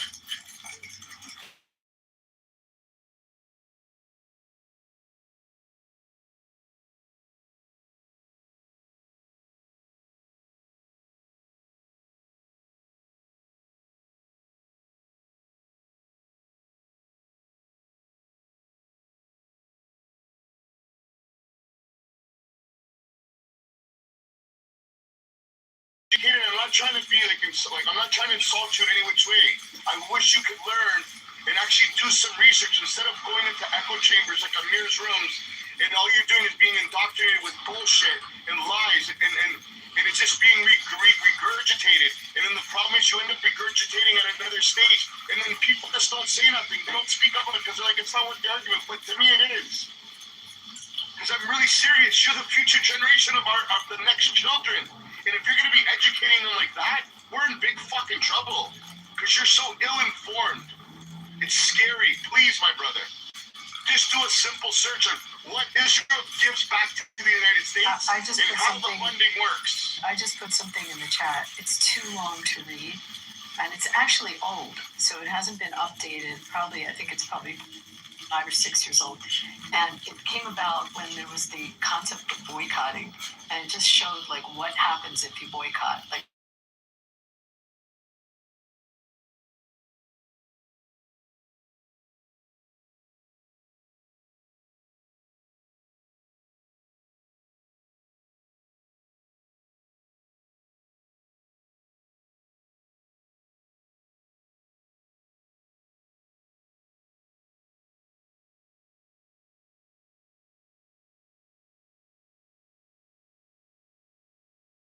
stuff, but it just gives you an idea. This is also the country that had how many? 25 Nobel prizes.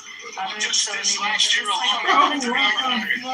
Yeah, I mean, and this is not 3,800 to do a commercial for. Just last year alone.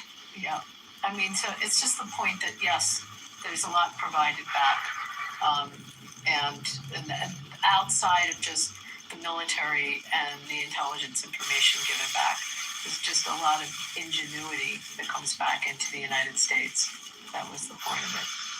And it's sad because I always get these like Jew haters and Israeli haters every day because I just tell them, why stop supporting Israel right now? Stop.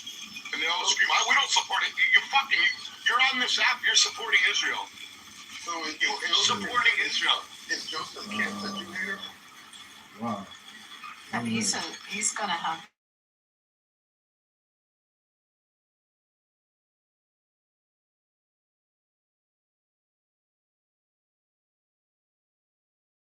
Bernie Sanders as well? Yes, he was a Democrat and a Sanders supporter. I mean, this guy's like all over the place. It sounds like he was not very well vetted, and that's how he ended up in the position. This is the head of our counterterrorism, and he has. Yeah, it's frightening, isn't it? You know, well, he had a lot to say. He's in the meetings. If and a few months ago at a different position, I mean, the guy's kind of all over the place. But I think he's gonna have some legal issues. We'll be reading about it. I don't think with his role and he was supposed to focus on counterterrorism, but he had someone above him. It was also narcotics, right? So when you're talking about what he was read into completely, he's not going to know as much as a lot of people would think because they keep those silos of information.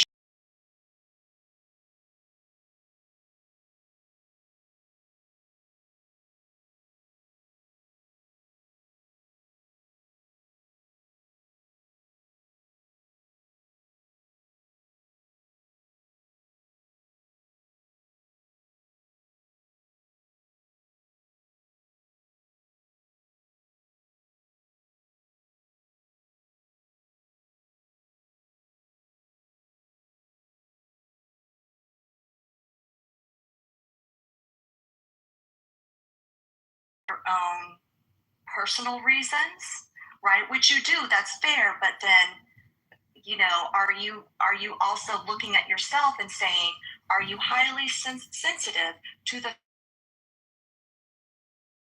due to your own spouse who was a CIA operative that was killed in I believe in Afghanistan. So it's kind of like, well then what are we doing here then? Why is he doesn't see that he has that pair of sunglasses on, that he's not really processing it through, because I'm sure he has to be sensitive of that. And he mentioned that in his little, farewell, this is the reason why I'm going. But I don't think he was in the right silo. No, I didn't. And I didn't. No, I did it on purpose because I wanted to get some, without.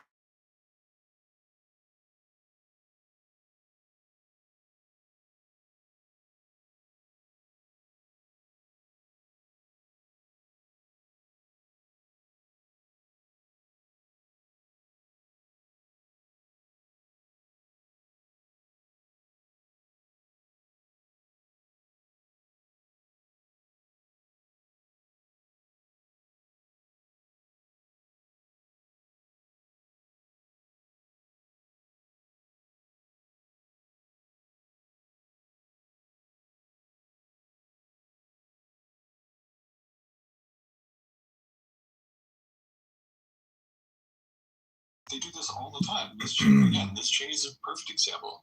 As soon as she was on as soon as she spoke ill of Trump on January 6th, I mean, look, you had John McCain's daughter, Meghan McCain, who hated Trump so much because of, and look, she has her reasons, I'm not saying that, but she ended up landing. So, this is a media tactic, I understand where people, Tucker Carlson, Tucker Carlson has his own thoughts on Donald Trump as well, right? So like all of a sudden Joe Kent leaves the administration or leaves close to an administration. Of course, the mainstream media is going to try to tie this to Trump and look at like, oh well, people are defecting the Trump administration. That's a really, really popular narrative for the Democrats to put out there in the months leading up to a midterm election. It's not just a narrative. He has a lot to say. Like maybe he does.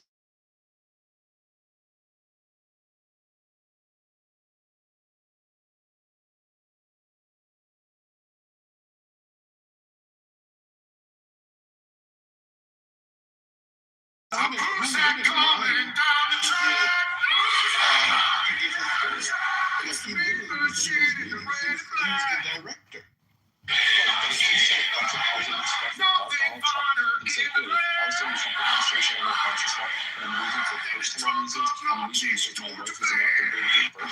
You think the mainstream media is going out there and having that every single interview show? We go now to President Trump to get his thoughts on why so many people voted for him when he was clearly the worst possible choice for a president. The American nation. No, it's not even that. And it was literally in his memo, which I've never seen. And so once you put something like that in the memo, the sharks are going to come out. Like, what?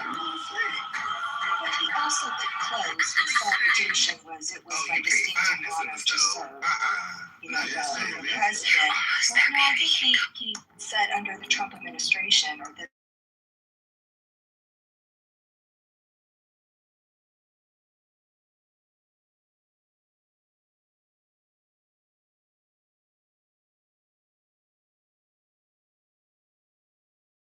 are too principled in a certain factor, then are you not going to be able to do what's best for America?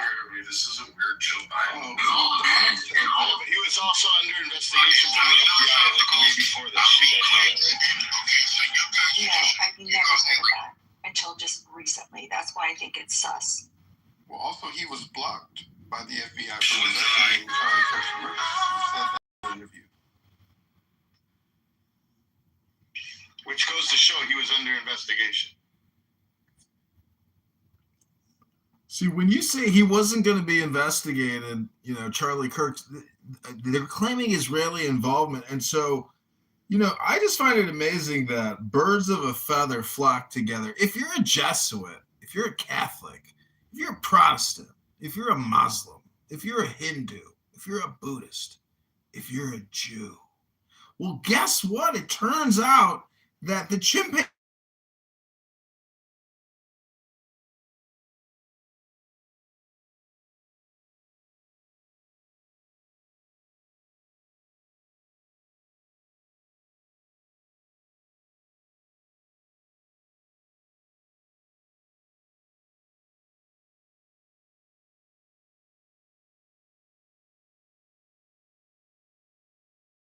that Second Amendment protects us from real tyrants, real fascists, real communists that are just tyrants and they're tyrannical, but not Donald Trump, the most glorious prophet of Islam. Many people think Muhammad was the last prophet in the annals of Islamic and Muslim history, but it's actually Donald John Trump, DJT, the glorious orange one. He's liberating the people of Iran minute by minute with American liberators. And as a taxpayer who's already 40 trillion in the hole and 100 trillion in unfunded debt, I say fuck it. What's another 200 billion to liberate 100 million people from a tyrannical government that rules by Islamic dictate instead of laws like our beautiful First and Second Amendment? So, Rabboni Shalom, it's another Shabbos miracle. I'm just so happy this room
closely at what his role was in DNI under Tulsi, why would he be investigating that? So I haven't heard the interview. I will, but it's interesting. People are like, oh, trying to make another tentacle of doubt. Why would he be given that information or be tasked to do that underneath his role and exactly what agency he's working for? That doesn't make sense. Why would he bring it up in the interview? Again, there's a lot of, because maybe he wanted to, and maybe he sat there and said, well, that's not under your purview.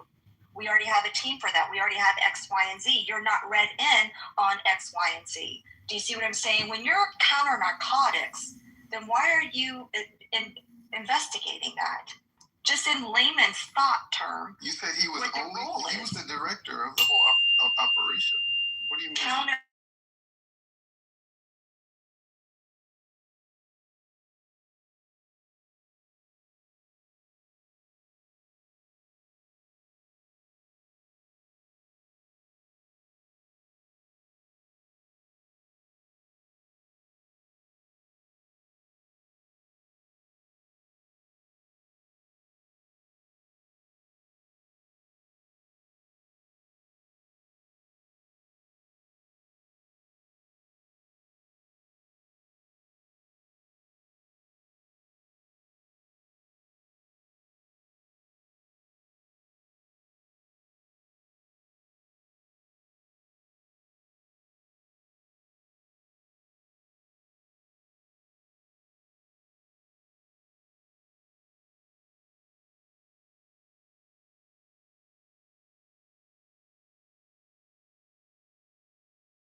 Look at everything.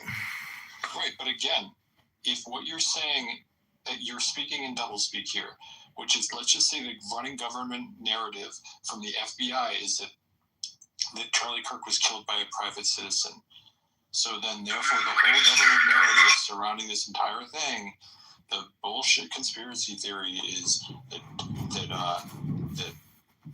they're trying to come up, and their story is that he was killed by Tyler Robinson, and this guy's in the government. He's going, this is not true. I think it was really by Mossad. I think that Charlie Kirk was really killed by Mossad. Then don't you think it would be in their best interest to be like, yeah, you need to go another direction? Again, I don't believe that this to be true. I believe that Charlie Kirk was killed by Tyler Robinson and not by Mossad. But let's just say, for the sake of argument, that I did. Then wouldn't the government have every single reason to step in to a guy who's a counterterrorism expert and a drug expert?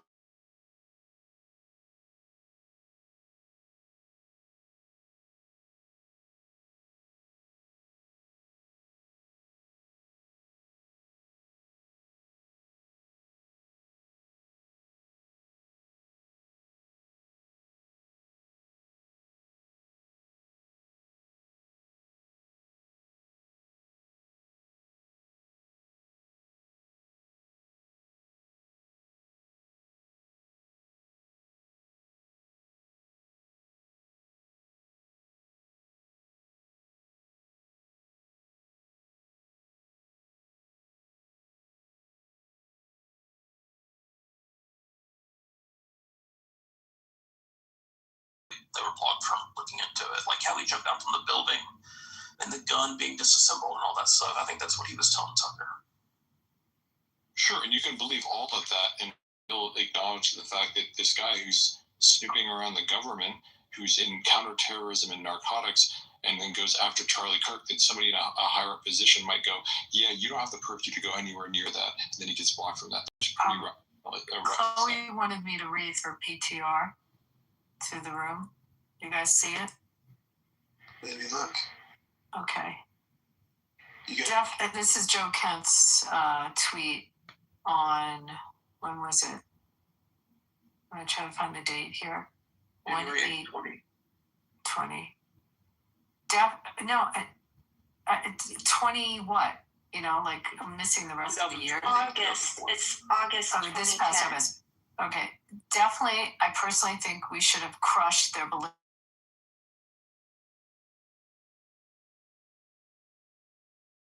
Observer. That was at 20. That was at 2020, Abby. Okay, I'm just reading Chloe's. Chloe, do you want to put something else in the chat? The subject was around thanks.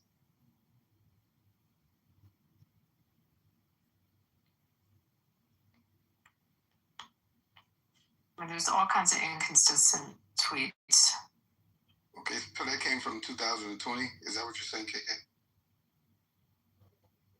Yes, it's in Chloe's picture. She was just referring to the subject of Iran. It looks like nothing about, you know what I mean? Of course, you would want to know his views all the way through. It doesn't matter what year, right?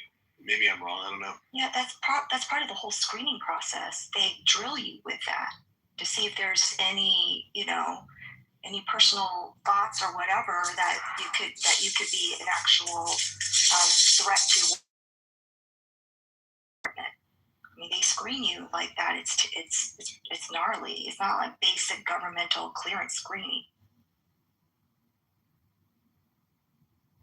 It's an intense test. It's a very intense test. And listen, he like everyone else. I don't like when people like dig up these tweets or things from 10, 20, 15 years ago, because people are allowed to change their minds,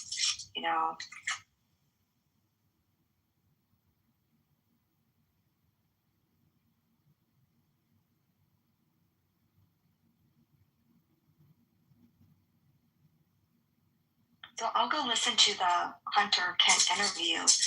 Who liked it? Who else? Did you guys like it or what? I think Beaver did it. You watched the whole thing or no?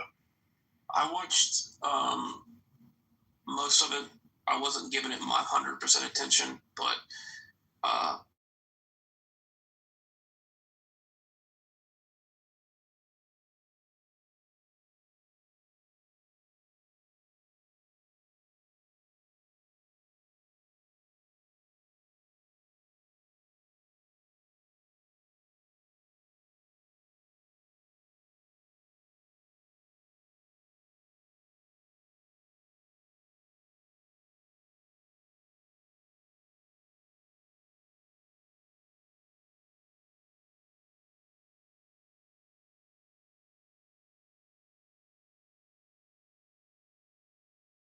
in 2026.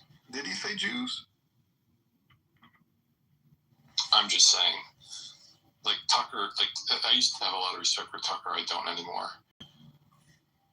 So I think this guy is probably puts the media in a real tough position just because he's an 11-time combat vet, and that really gives you like a prestige that it makes it really tough. Even if he's probably wrong about something. It's like, how do we handle this? Because who would be harder to criticize than someone like that? Like, even if the points on their merit don't stand. The one that was in those meetings. Like he's I'm saying though, but they have to really be delicate with how they criticize him. But the media is not criticizing Joe Kent, though. They're looking at him with a newfound respect because he dared to go against the Trump administration. So the media, he's a darling. Like the right media, like the right side media, and maybe the administration and whatnot. They got to be really. Hey, Beaver. Hey, I just want to let you know, I'm not discrediting his service, but your statement of 11-time deployment, I want you to understand. I knew Marines that had over 18 deployments, but they were mechanics on a FOB, So, just putting that out there. Yeah, he lost his wife too, right? I'm just saying, that's probably part of I don't know, they probably consider this how they respond to whatever allegations he make. He was a paramilitary officer. But what right-wing media is using, is going hands off with him right now? Like Fox News?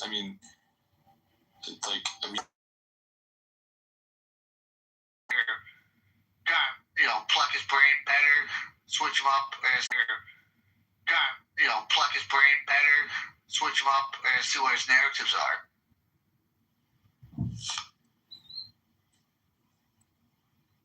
Like, I mean, obviously Tucker is anxious to have this guy on. He's going against the Trump administration, and Tucker has been very, very openly against the war in Iran. So this guy's going, like, and again, the mainstream media, your CNNs,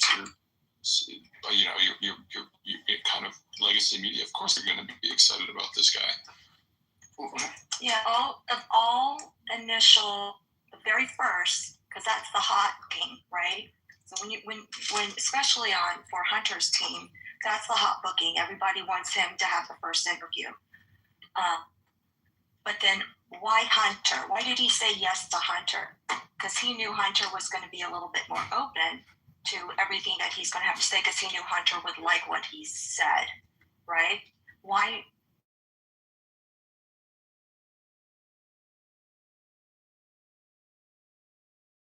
To share, but I think it's interesting. One, he went directly first to Hunter, and then two, the speed of it, like going from there to that, like regardless if you're now a civilian, you're no longer a governmental employee, you still have to adhere to a lot of the security rules of what you can say, what you can't say, to include like what you write down on books as well. That has to always be cleared as well. So I think it's kind of odd that you would go like the next day so to you're record saying you're talking that Tucker, and you're talking book about it.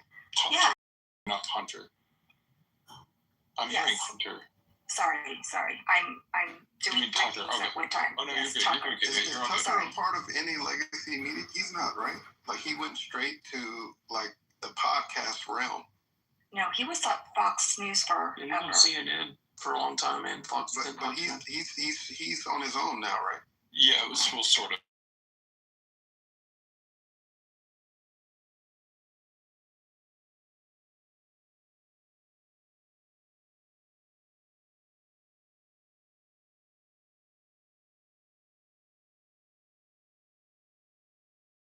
Oh yeah, I want that. Good. You realize that the words he chooses to say over there, they can hold him. No doubt. No doubt. But also with like the grocery store scene of that towards the end of it, where he talked about how lovely it was and all this kind of stuff. And then even more recently, he bought a house in Qatar, which like there's a bunch of other stuff where it suddenly became like, well, wait a second.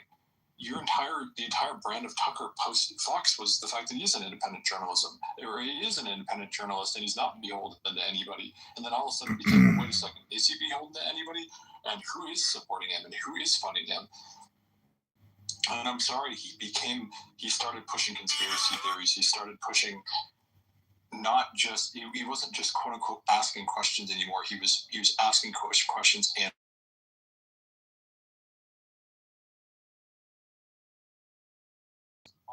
Roberto Shalom, is this the Tucker Carlson complaint hotline? Who did he use for a recommendation for his son? Was it Hunter Biden that he was friends with? And then he was always bashing the Biden family. Or am I misremembering this? I thought he used someone for a recommendation for his son to get into school somewhere. I know his son is working. I know one of his sons, anyways, is working for the. It's like a press secretary or something like that for Vance. Thank you for the vice president. When I look at the Tucker Carlsons, when I look at the Candace Owens, when I look at the Charlie Kirks, and most recent Joseph Kent, there seems to be a growing movement of right wingers that want to, I guess, scale back their support for Israel, and that's what I'm seeing. That's what I'm seeing. Go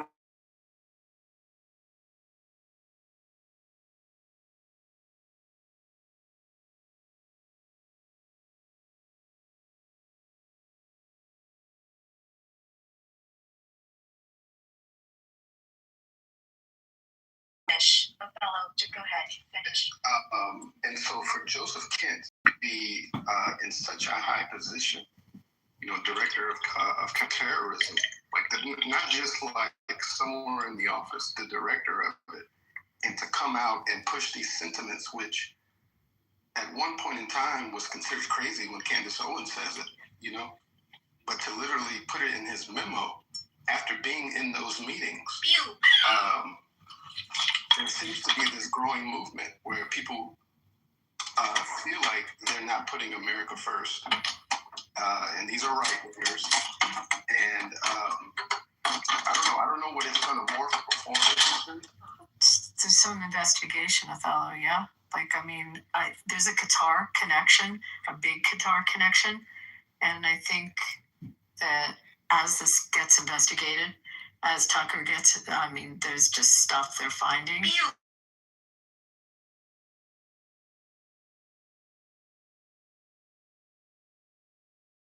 Brian Brewer here, coming to you from the comptroller's office in downtown Chicago. The primary's over, and we're on to November. Let's just say chat with articles about this. But I think as this investigation goes forward, we're going to learn more. But there's definitely that common denominator. Can I ask the room the question? What do you guys think of Sean Ryan?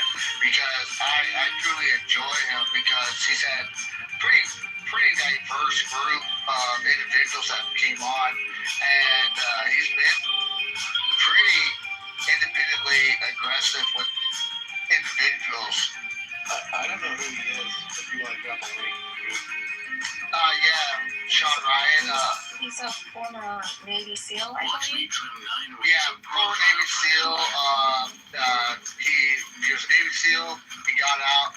He ended up making a minute career in the CIA, and then he got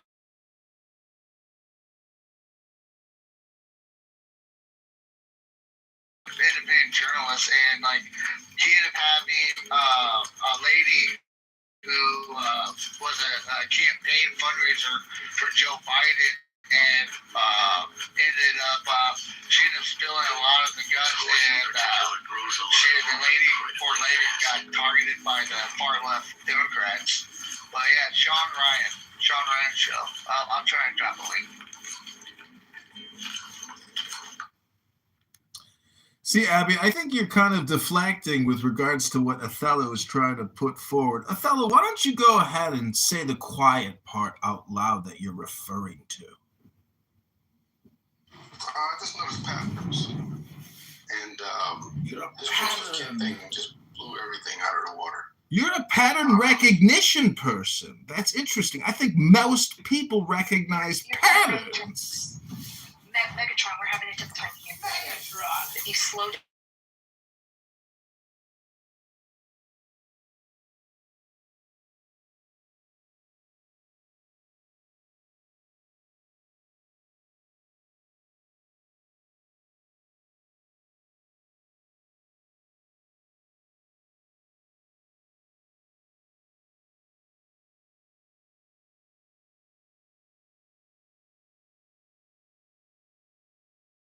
Numbers in the hallways, like I don't know, it just seem right. So I might just go into solo mode and just throw up a room, guys.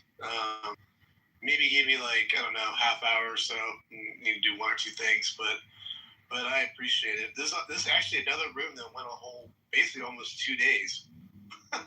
So that's pretty good. I mean, that's pretty funny how we just do that. But been some of the funnest rooms, bro, in a long time. Oh, cool, man. Yeah, it's been fun. I like the old days, Jack, wouldn't you say? Yeah, exactly. Man, I think Sarah has a lot of people blocked. So just for future reference, man, you think maybe... Well, we got a new game plan, and you'll probably see what will happen here. We're going to give it a try, and hopefully it works. No guarantees, but I think the extended rooms seem to be a pretty big hit, right? I mean, it seems like everybody just wants a room to hang out in at any hour and see their favorite character.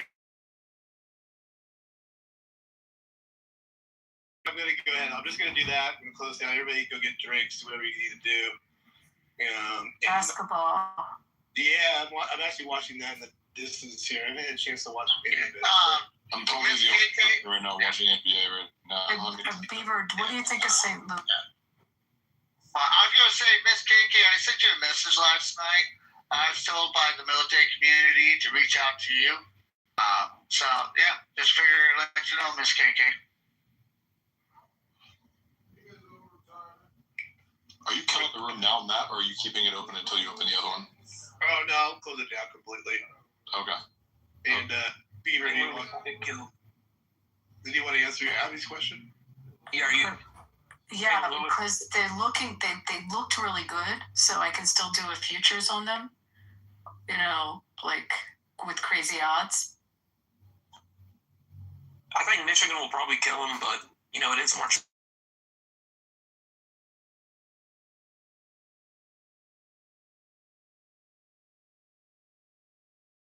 That's funny. No, but he knows these. There's some like really insane odds on these long shots. Who do you go through? Oh, either Station or MGM. Okay. Fair enough. I want to let some. I hate to interrupt, but I want to let some people in this room know that I am reporting you. And the truth is, there are words that we can't say, like the R word, and I am the R word. Cool. All right. See you guys at the next room / whatever. I'll see you then, man. Thanks. God bless you guys. Is the R word retard? I am retarded. All right, y'all. What happened with Ajax? Oh, is Ajax still there? I didn't even see him on stage. Awful, horrible, terrible. It's just so awful, bro, that you had this terrible room for like 3 days straight. There were so many awful.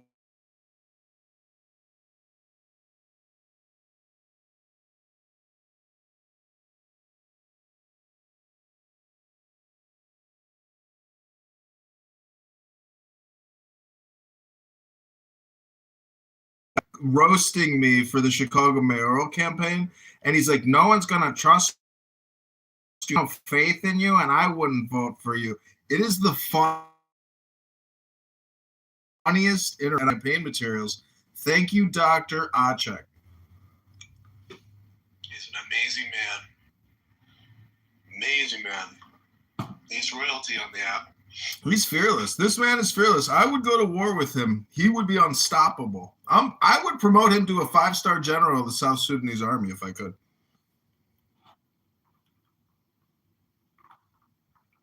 All right. I'll see you guys later. He'd be a nurse at best. See you guys.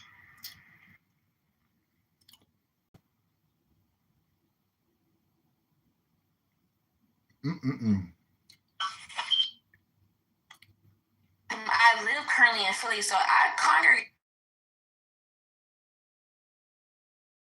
However you say it, Rabboni Shalom.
I'm laughing about the collectibles market because I have this Donald Trump, Make America Great Again hat. And in the future, I can already people saying like, "Oh, he's got that bat." It's like, you don't know what a collectible is? It's called the collectibles marketplace, not the complaint marketplace.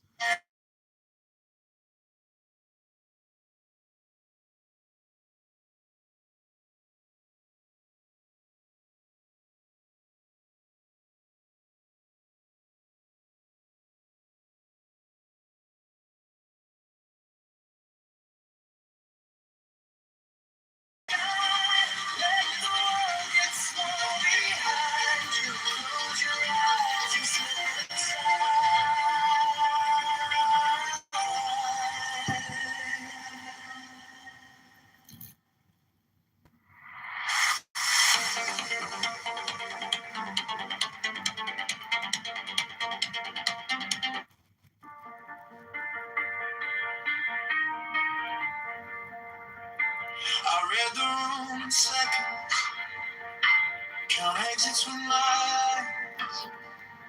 I finish every sentence before it even arrived. Okay, so you want some more Clubhouse? Let's see what we can find. Let's see what Megatron can find. We found it. Yeah, I'm frying some chicken.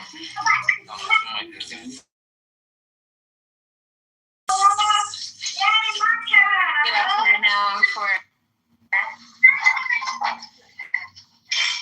it's being due to an investigation of who I am. This is Megatron. Nigga, Megatron came on here with the super troll. Yo, bro, it's Friday. I get it. What's going on, Are you the commander of Megatron? No, we're not doing this tonight, bro. You gonna act normal? I don't know who you are, but you gonna act normal? I am here to speak with the Supreme Commander and Master of Megatron. This is the breath ass. Not breath ass. Think it breath ass. Middle smelling breath ass. Yo, Megatron, Joe smelling ass. Smelling ass. You don't get garlic on your cheese pizza. So weird, man. Shut the fuck up, Megatron. You smelled the inside. When was the last time you smelled the inside of your shoe? Yeah, my son is an asshole. Yo, Megatron. It's What's the because last porno you watch? I know you got a fucking crazy history. You kind of wild tonight, Terrell. damn. Nah, I can tell. Yo, Megatron. Sounds to me like you need to go out and try to meet some people. Try to get on Hinge and meet a beautiful woman. Maybe go on Bumble. I know the history on your cookies look crazy. You probably be watching all type of shit, bro. Yo, Megatron, tell us, bro. What's type of porno you be watching? You're projecting. I'm not projecting. I ain't gonna hold you. Like, to be honest with you, I'll probably be done called a 25-year-old right now. But, yo, Megatron, Think so. you be doing what you doing right now, you ought to be spanking your money every night. So what's going on? What type of porno you be watching, bro? Nick.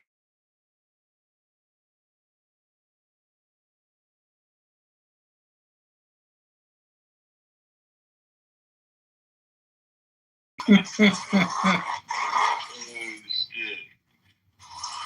No, this is wild. Yo, Megatron, what's going on, man? I'm just here to have open discussions with future slaves.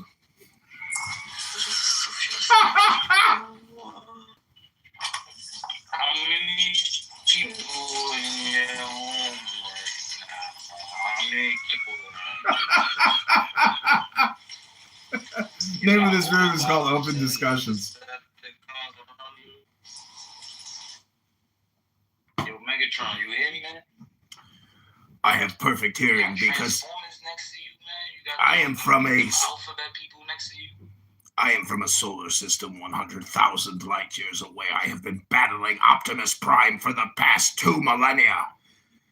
And you think that you're going to tell me on a Friday evening you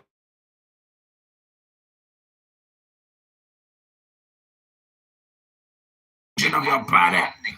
Spanking his shit hard, bro. Yo, bro, I ain't gonna hold you. I got a few joints that you. Where you live at, Megatron? Where you live at? I was born in. He kicked me.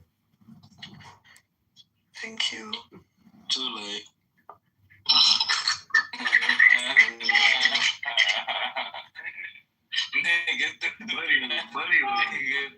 Buddy was burning my ears up. I ain't gonna lie, I'm waiting to see what's behind it. You sound like.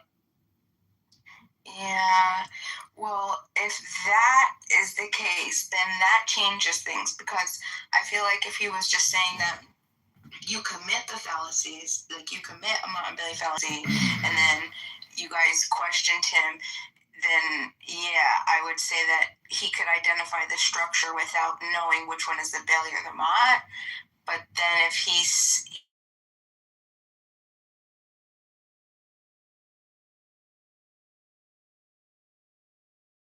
I never said, no, I never said, do you know what a Mon Bailey is? No. I said, do you know what a Mon Bailey fallacy is? No. No. He said, do you know what a Mon Bailey fallacy is?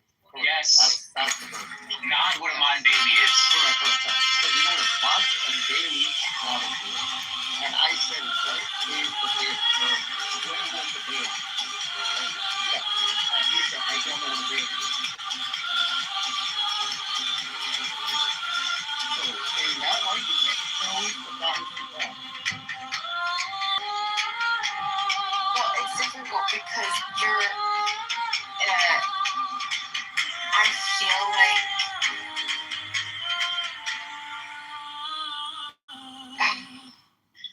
Think of me and Gabriel thoughts, man. Beamer, this is Megatron. I have come to enslave planet Earth from low IQ socialists like yourself. You are easy pickings.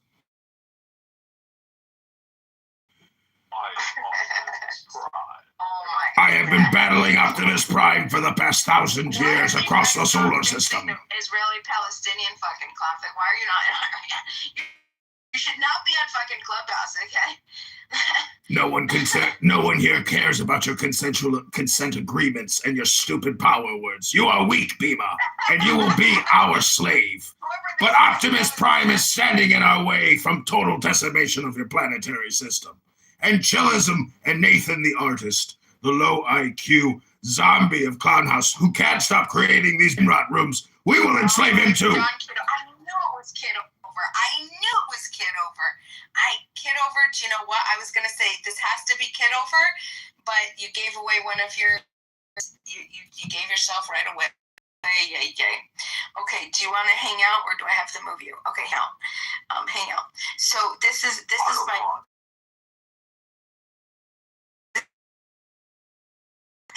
Kitover? That is Optimus Prime, my arch nemesis. I have been battling him for 1,000 years. Okay, so this is ultimately what's going on. I think Incan can absolutely Mute Optimus Prime! Mute him! Is this kid over in goo?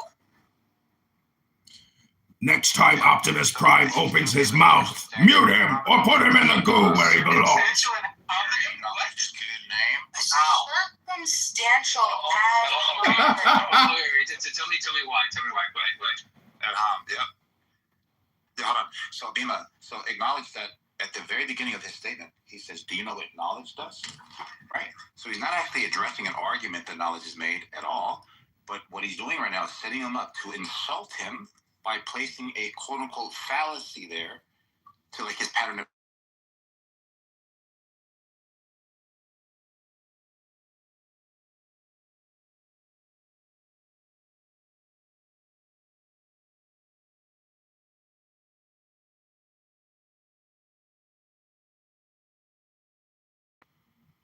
Do you think yo, knowledge. Can you get off the mic real quick? I just want to wipe somebody else real quick.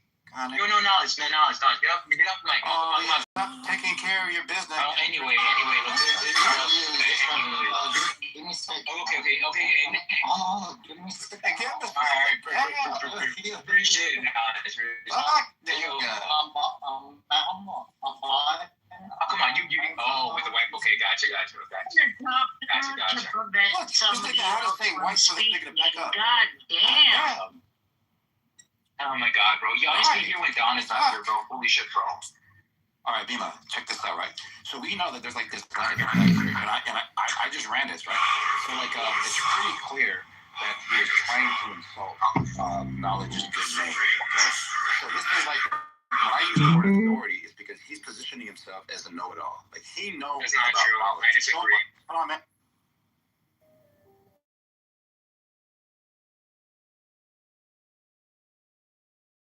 Fight the law.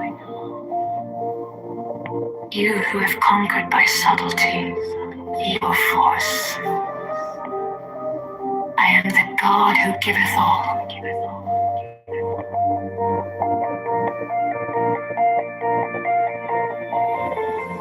20 I ask you to sacrifice. Nothing at mine altar. I am the God who giveth all. 20 wavelengths. Life, love, force, fantasy,